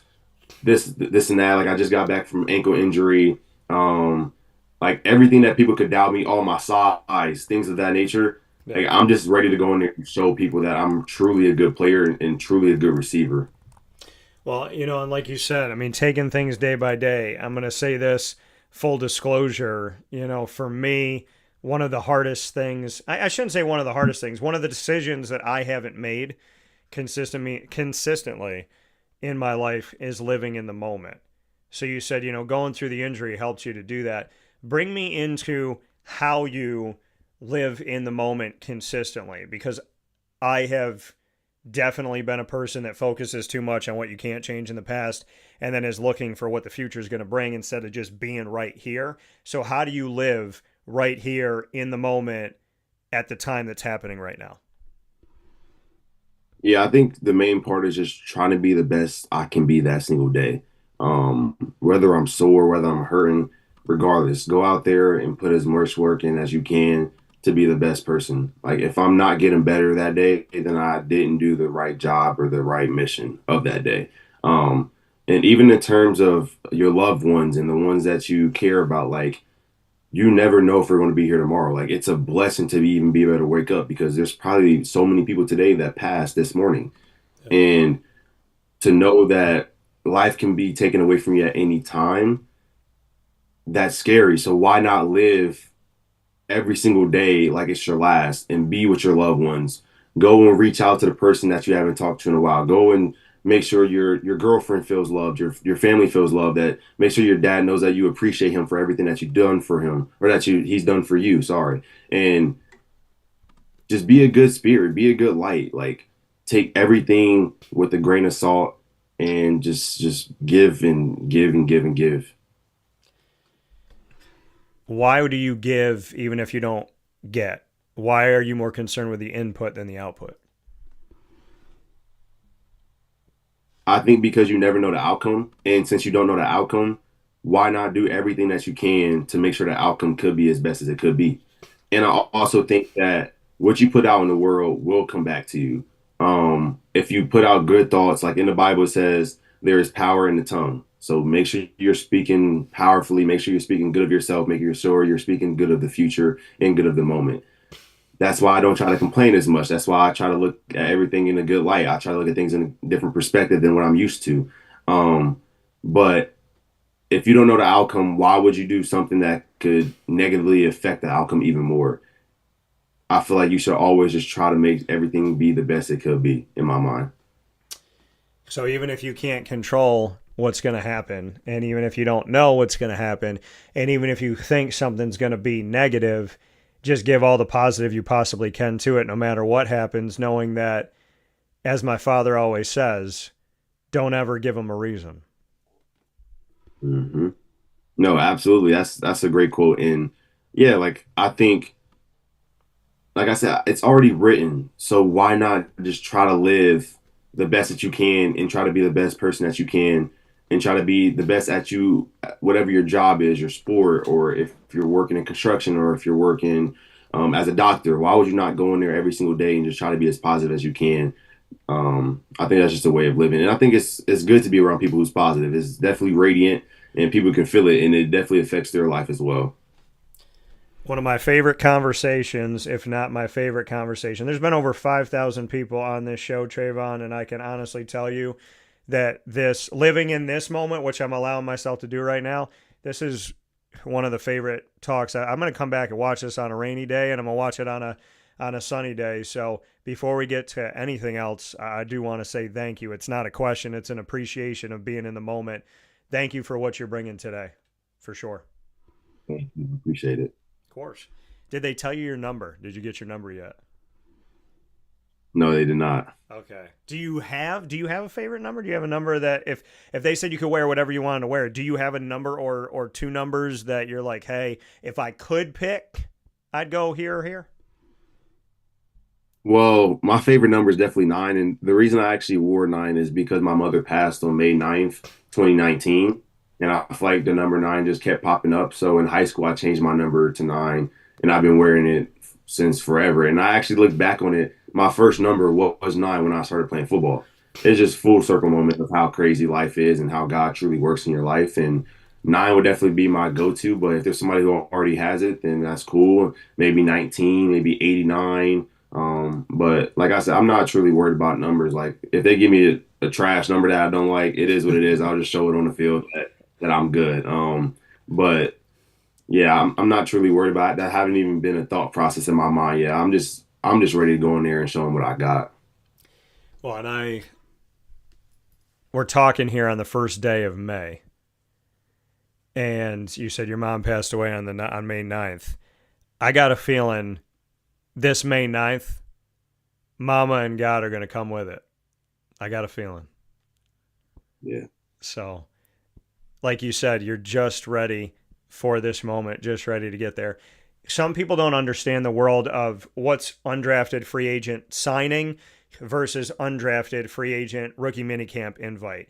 So bring me into that. I was actually talking to a mom of one of the undrafted free agents. She's like, I'm still trying to wrap my head around this. So bring me into the inner workings of being an undrafted free agent signee as opposed to getting an invite to minicamp and just what it means to sign with a team after the draft.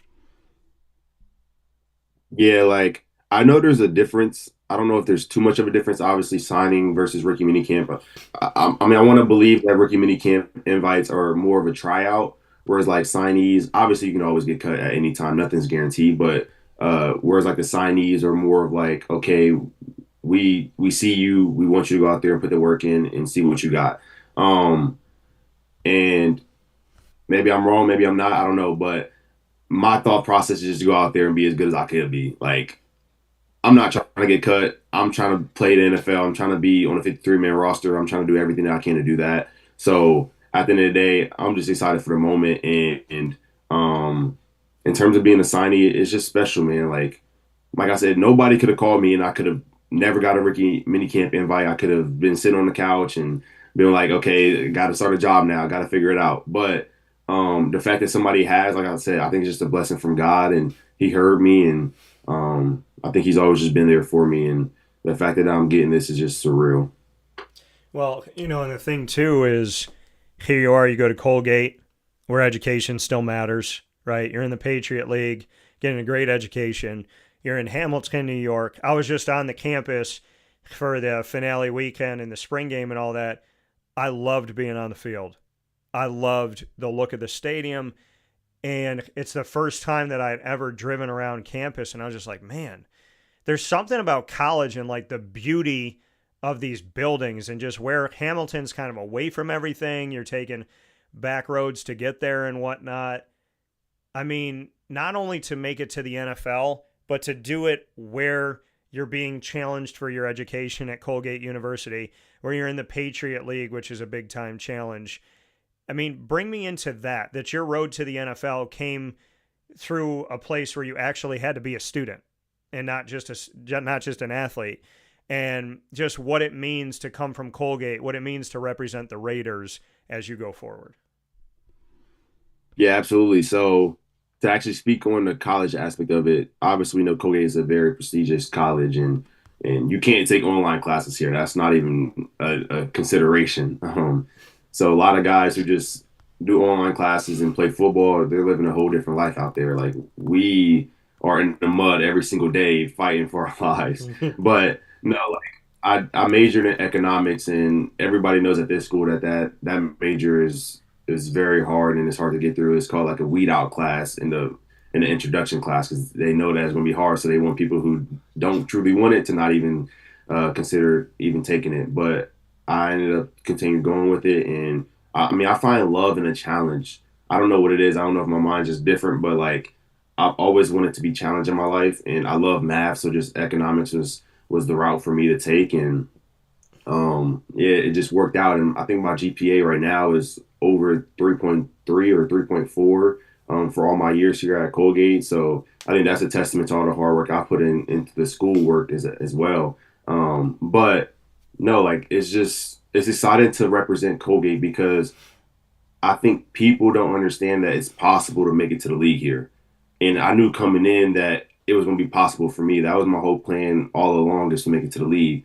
And I didn't take any internships during the summer. I didn't do any of that. Like, I was just so focused on ball. Like, I wanted to make sure that if my dream is to go to the NFL, I want to put everything in it that I have. I want to go 100% so I can look back at it and be like, oh, if I would have did this a little bit more, if I would have stayed for the summer workouts, if I would have been with the guys more, if I would have trained more, then maybe I could have got it. No, I knew that I put every single thing in there. So if it didn't work out, I could be like, well, I tried everything that I could to make sure it happened, and it didn't work out. But I mean, hey, it worked out. So obviously I did something right. But to speak on that, like, usually people work out at 6 a.m.s and finish practice early, whereas like here academics is actually more of a priority than football in sports. So you have to finish school, and then you work out afterwards around like 4:45, and in spring ball you're working out like 7. So imagine you're going through a whole day of school, you got to work out at 7, and now you got homework for a major in economics. It's hard, and it's definitely something that's going to build you up. and make you become a true man, because you got responsibilities here and you can't just hide from work and just go play football. It's definitely a challenge. Well, and going through what you went through, the way you went through it at Colgate, to be challenged as a student and as an athlete, and to really have to excel at both simultaneously, how does that make you even more prepared for the NFL, in your opinion? I think it's honestly going to make it easier, because if I'm just playing football and doing what I love, that's simple. Like, I can do that every single day of the hour. Whereas like at Colgate, I'm doing football. Like right now, I'm working out twice a day, 3 times a day. Still got to do treatment and go to like 3 classes on my Tuesdays and Thursdays, and then 1 class Monday, Wednesday. So like, if I could do all of that and still be up and still make sure I'm motivated and still being disciplined and going to do that, I could do football all along. Like training camp in college is nothing to me. Like I love it. Like I just want to play football all single day. So nah, I think it's going to be easy when I get to the NFL. Not easy, I don't want to say that, but it's definitely going to be easier than somebody who just maybe did online classes and played football. Well, and I know I was talking to the coaching staff at Colgate that, right before the draft happened, you were on campus and you were there. So bring me into what you did there, what you wanted to do as they got ready for finale weekend, something that you get excited for as a player with the spring game and all that. I mean, you're not going into the spring game this year because you're going into the NFL. So what was it like for you to be on campus and to be around the coaching staff in a different element now of, looking toward your professional career and what's to come as they got set for something that you're typically training for at Colgate? Yeah, it was definitely different. I mean, I showed up to a bunch of practices this spring game just to support the guys and be out there and see what they had going on, because I love the team and I love the coaches. Everything they've done for me, I just want to pour back into them. So anything that I could do on the field, that I was definitely trying to do for them. I actually went to one of their practices, I think Tuesday, before the spring game, just to make sure everything was good and just to see what they had going on. But unfortunately, I had to miss the spring game because I went back home. But I was just proud of the guys and proud of what they built to get to it, because I think a lot of the people last year that played were seniors. So I feel like they kind of have to build a new culture and a new identity with them as a team. Even in the receiver room, we lost 4 senior receivers that started and played. So I'm just excited for those guys, and it's definitely different because I'm used to being on the field at this time and used to getting ready for spring game and everything like that. But I guess when I got injured and being a coach and looking at it from the outside point of view, it allowed it to be easier because I've already been watching them play football when I couldn't. So it was kind of easy, but yeah.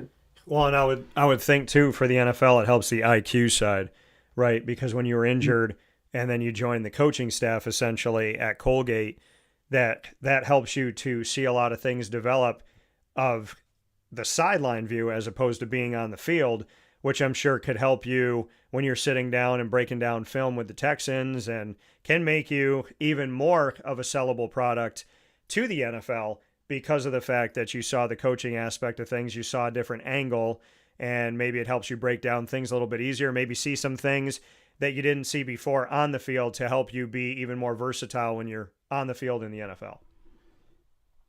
Oh, absolutely. So whenever I got injured and I was a coach, I had a headset on, so I understood what plays were being called, and I could like envision why they called that play and understand, like, oh, that's a great call.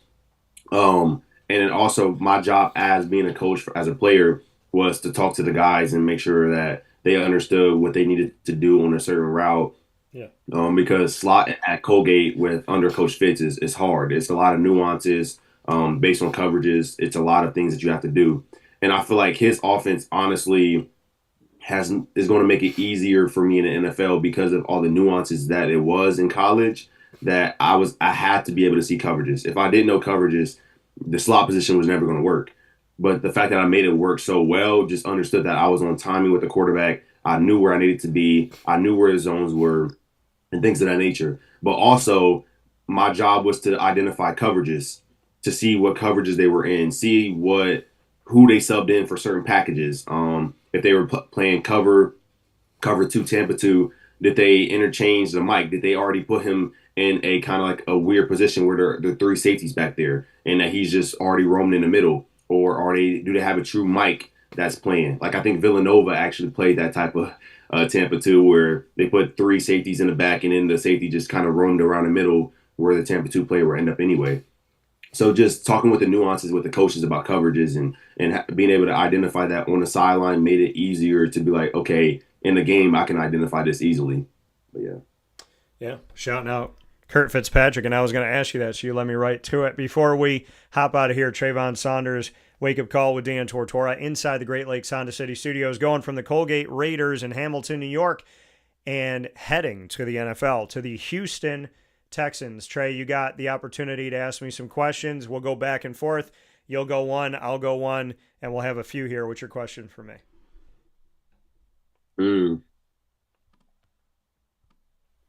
I don't know if I asked this last time, but what's your dream car? It's a good question. I would say I'm not a materialistic person at all. So, I mean, I was out in Hamilton and saw the Amish people going around with a horse and buggy, and I respected that. So I would say, oh man, probably, I mean, if I could pick anything, I want a flying car. I do. I want the DeLorean, Back to the Future, butterfly doors, and I want a flying car. I do. So I think it's time for one, and I'd love the opportunity to have it. So yeah, I would probably say that, because there's no car that, I mean, yeah, maybe a sports car. I got my goatee, little Iron Man, Tony Stark type of feel to it. So maybe I want to, get something out there. But if I could pick anything, it'd probably be the DeLorean. My question back to you. All right, well, you got C.J. Stroud as your quarterback. He is also a man of the Lord. What does it mean to you to be on an offense led by someone who does not shy away from their faith either and spends his time and his platform talking about God? It's huge. The funny thing is that he went to Ohio State, and I'm from Columbus, so I was always watching the games, and I watched them when I was younger. So to be able to be in a room with him and be in an offense with him, I mean, that's kind of special. I think it just shows like a testament, like I said, to God, of like full circle moments. But also to be a man of faith, like that's huge. And I think that we'll definitely connect on that and have a great relationship, have great chemistry. But I'm excited to meet him. Like I said, I think he's a great quarterback. I've been watching him forever, so to see him actually live in a moment is going to be special. Yeah, and people that truly have faith in God and believe in God, he always seems to bring those full circle moments to people that truly believe. What's your second question for me? How has God worked in your life? He did everything. I mean, his plan is better than mine. I said I was going to be married, have my first kid at 25. I've been married. I've been divorced. I wasn't with the right person. I'm 40 now. I don't have any kids yet. And I look at my life and I'm like, man, I yelled at you. I cried. I screamed. I questioned. I begged. And I look around and I'm like, I own my own business. It's about to be 14 years old. I've worked more for myself than I worked for anybody else. I've accomplished more working for myself than I did working with the ESPNs, Foxes, or Yahoo affiliates. I'm grateful for that time, but it just means, I got to put my name on the door and done more credentials, more opportunities, more partnerships, more travel, more experiences working for myself. His plan has been better than mine the whole time, and I know he's sending the woman to me because it's already written. I know I'm going to be able to sit in that room and they're going to say, hey, Dad, for the first time ever. And I'm going to be able to look at my child and be like, wow. So, yeah, I would say, how has he worked in my life? By not listening to me all the time, by being smarter than me, better than me, stronger than me, showing me the way, helping me to break down so I can build up, and teaching me that there are such things as superheroes. And if you trust in God and what he put inside of you, you can be a superhero. And I think one of the most recent challenges was I dated somebody and, I'm wearing my Spider-Man shirt today.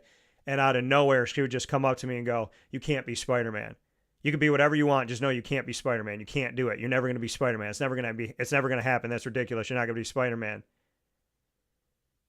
And it always stuck with me. I was like, even if I like everything about this woman, I don't like this.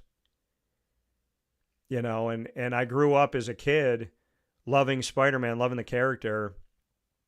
And I wrote a script in college. And my teacher, my mentor, and the reason why I went to Marywood University primarily was Jay Hammerin. And I wrote a script, 88 pages of Spider-Man 3 at the time, how I would have done it for Tobey Maguire's Spider-Man. And Jay, I remember he was at the filing cabinet in his office, and he said, "Go home tonight, tell me who Spider-Man is." I said, "Spider-Man's Peter Parker. What are you talking about?" He said, "Go home tonight, tell me who he is." I said, "Yeah." He goes, No. He goes, don't say anything else. Just go home tonight. Look at what you wrote. Tell me who he is. And I met him the next day. It was like 10 o'clock in the morning. And I was sitting there and I smiled and I go, I don't understand how I did this. I said, "I know who Spider-Man is." He said, "Who is he?" I said, "Somehow I wrote a script that stayed true to the character. And anybody who loves Spider-Man, I think, can read this script and feel like I kept Peter Parker true to who he is. But I'm Spider-Man. Somehow I wrote my story and I intertwined my life with Peter's life, not taking away from Peter, but somehow crossing Peter and I together in the same DNA. So when she told me all these years later, "You're never going to be Spider-Man," I said, "Oh, honey, I was Spider-Man a long time ago." And I think when you know who you are and you know what you're capable of, in God, all things are possible. And so I'm 40 years old, and if you tell me I can't be Spider-Man, I guess you just wrote yourself out of my story, is what I would say. And I had to really be okay in that moment to say, you might think I'm crazy, but before my friend Jay Hammerin passed away, he wanted me to know that I had already become Spider-Man. I just didn't know it yet. That's authentic. Thank you. My question back to you, Trey. What is your greatest superpower and why?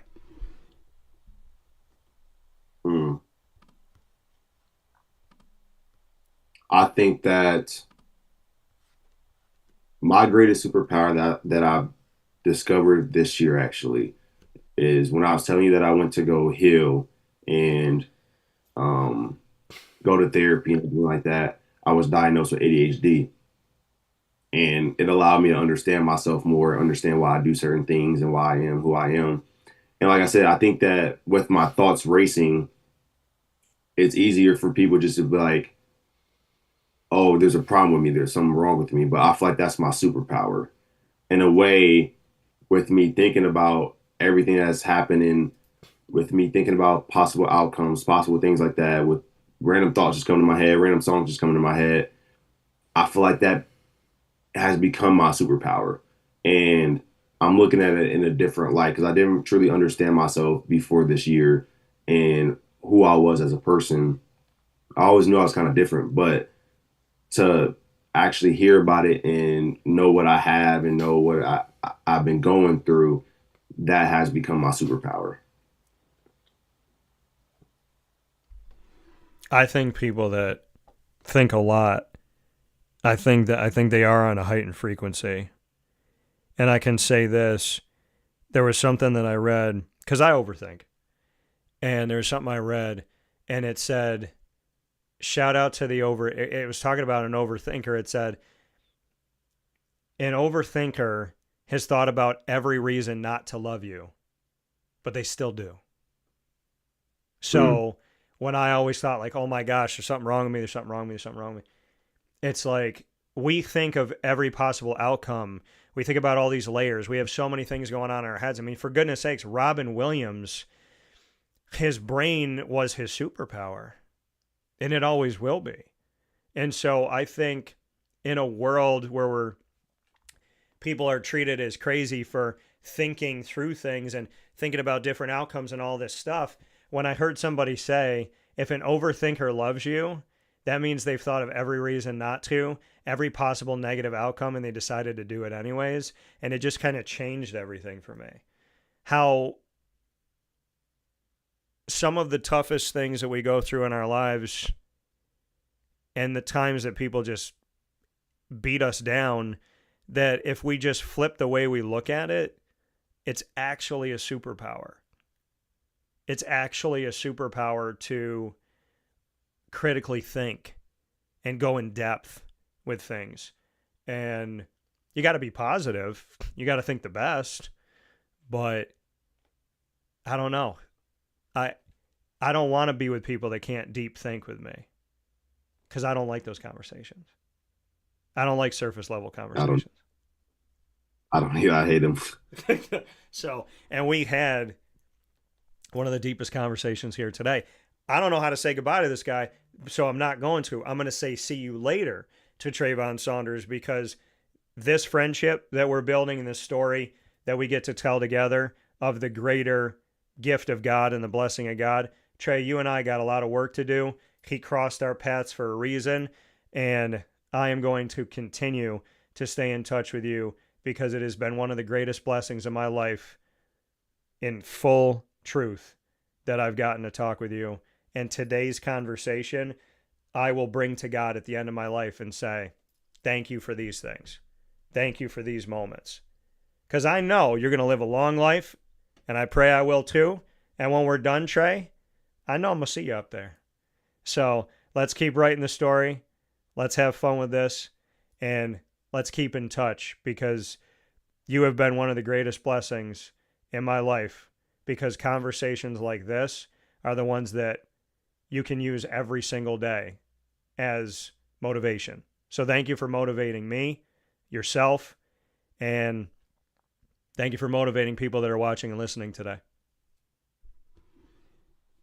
That's real, man. I appreciate the opportunity to come on here and speak. And like I said, we definitely foster a connection. And last time I spoke to you, you texted me again and just been in contact and supporting me and bringing me back on the show. So I appreciate you and all the support that you have given me.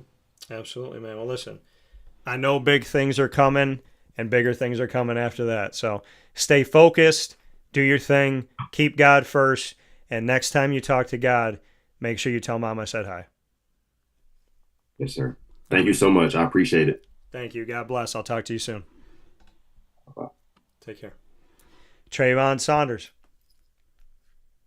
One of the greatest moments of my life, talking to that guy.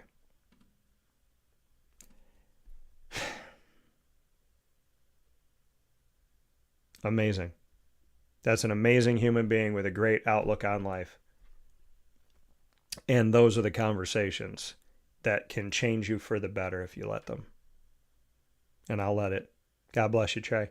We'll take a step aside in the Great Lakes Honda City Studios. We'll wrap up the show right after this. Stay with us. Here's a message from Renee from Bryan's Landing, located on 6523 East Seneca Turnpike in Jamesville, New York. Open Tuesdays and Wednesdays for dinner, Thursday through Saturday for lunch and dinner, and Sundays for brunch. It's a lot like the way that my mom and dad ran their restaurant. We have put in place a lot of people that are family to us, very similar to how my dad hired people that were family to him. And then the tradition I'm carrying on is a lot of the items that are on our menu are my dad's. And he taught our chefs how to recreate his dishes. So I think that Tommy McNerney, who our executive chef is, to him it is an art. And I think that when he does create a dish, it's not just about making the food taste delicious, which is definitely our priority, but it's an art to him, and it's almost like his canvas on a plate where he just wants the colors to look great, and people love it because he takes pride in that. And Brian and I appreciate that. We want it to obviously look good and taste good. I will tell you, when we opened up It was 6 weeks before COVID. And what was amazing was the community, our friends and family stepped up, and everybody did takeout. Everybody supported us. Our hearts were just so filled. So to Brian and I, obviously our friends come all the time, and we just have repeat customers in Jamesville, and I think people going to our previous restaurant in Green Lakes are making the trip to come to Brian's Landing to support us. And I mean, I think we have great food and a great atmosphere. So it's very, very important to us. Head to Brian's Landing, located on 6523 East Seneca Turnpike in Jamesville, New York, where memories have become recipes that are now meals to share with you. Tuesdays and Wednesdays for dinner, Thursday through Saturday for lunch and dinner, and on Sundays for brunch. And be sure to come out for live music Friday, Saturday, and Sunday.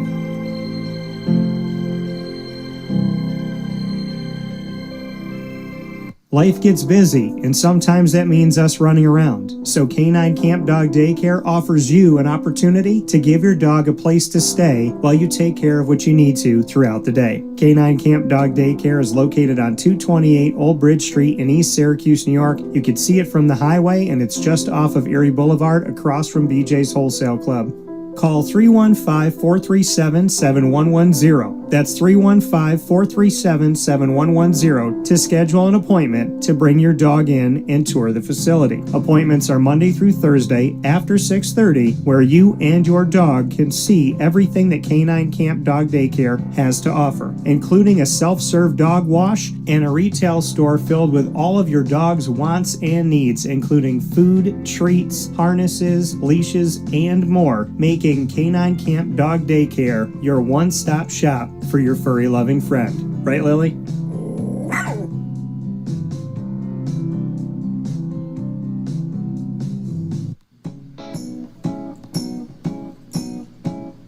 In these unique times, there are those in our community that give us a sense of normalcy and positivity. Pizza Man on 50 Oswego Street in Baldwinsville has been here for you for over 35 years and is here now. Call 315-638-1234 or order online at pizzamanbville.com to bring those familiar tastes into your home. And remember to come see our monthly on-site broadcasts centered around the community and our Baldwinsville Bees. Pizza Man in Baldwinsville. Any way you slice it, they are always here for you.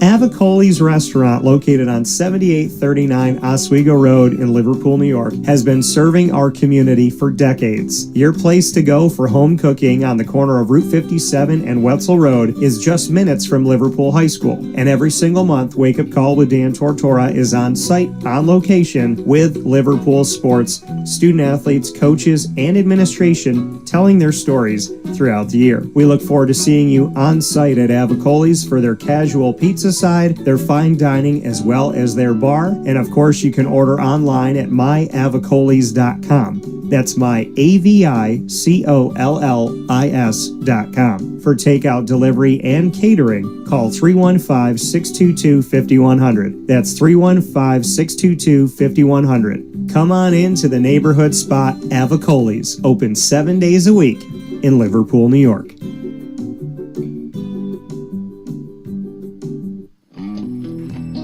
K-9 Campground Dog Boarding is your home away from home for your furry-loving friends. Open 7 days a week with drop-off and pickup times in the morning and later on in the day and early evening. K-9 Campground Dog Boarding is the spot to trust with your dog for short and long-term stays. Call 315-299-4013 for more information. That's 315-299-4013, and go to k9campground.com as well. That's K9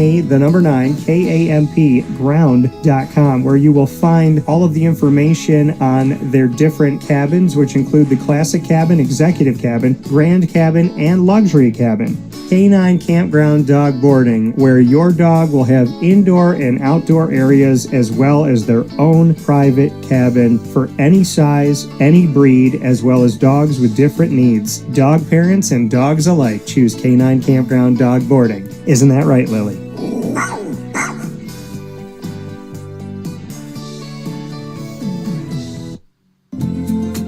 Looking for your next ride? Look no further than Great Lakes Honda City, located on 7140 Henry Clay Boulevard in Liverpool, New York. Serving our community for decades, their new and pre-owned vast array of vehicles are available to you Monday through Saturday on site. To search from home, shop at GreatLakesHondaCity.com. Call 315-365-5576 to set up an appointment. That's 315-365-5576 for Great Lakes Honda City, 7140 Henry Clay Boulevard in Liverpool, New York. Great cars, great people, Great Lakes.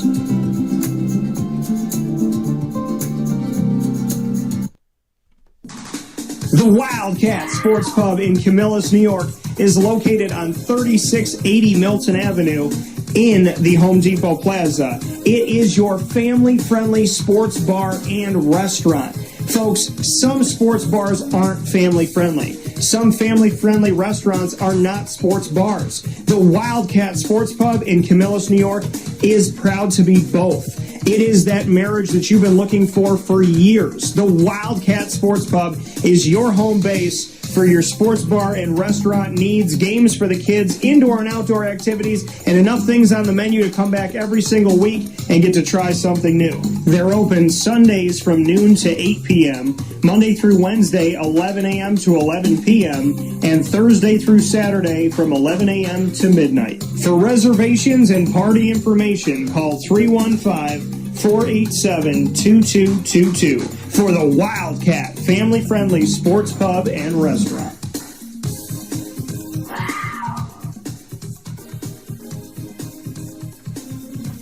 GG Cards and Breaks. Like, comment, subscribe. GG Cards and Breaks coming to you on 639 Delmar Place in Syracuse, New York is your one-stop sports card and trading card shop. Head over there Tuesday through Saturday from 10 to 6.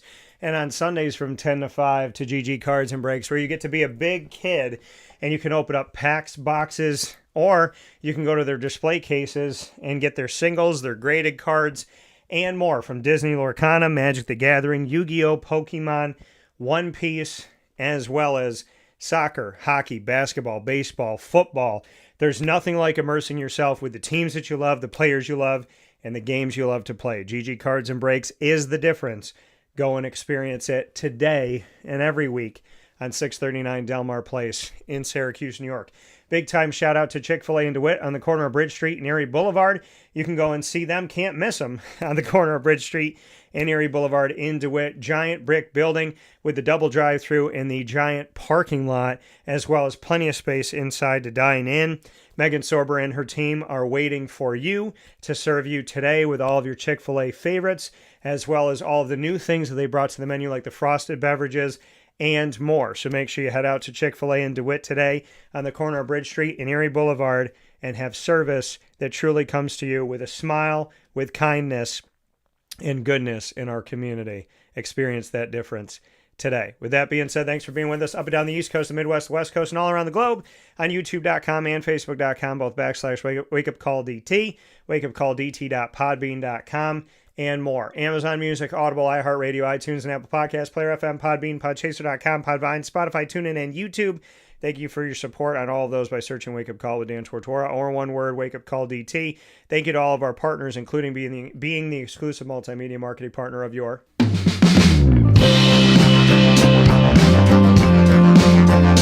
Binghamton University Bearcats. We are with the Bearcats every Tuesday during Bearcat Time. Student athletes, coaches, administration, and alumni in our exclusive multimedia marketing partnership with Binghamton University, coming to you Tuesdays at 10 a.m. Eastern Time worldwide. Find it all by going to youtube.com / WakeUpCallDT. Click subscribe, hit the notification bell. Find our Binghamton playlist. The Bearcats are also on WakeUpCallDT.com's homepage, and underneath the exclusive partners tab for more information, go to BinghamtonBearcats.com and go Bearcats. Have a beautiful day. God bless. No stress. Do your best. We'll talk soon. From the Great Lakes Honda City Studios, by the grace of God. Stay safe.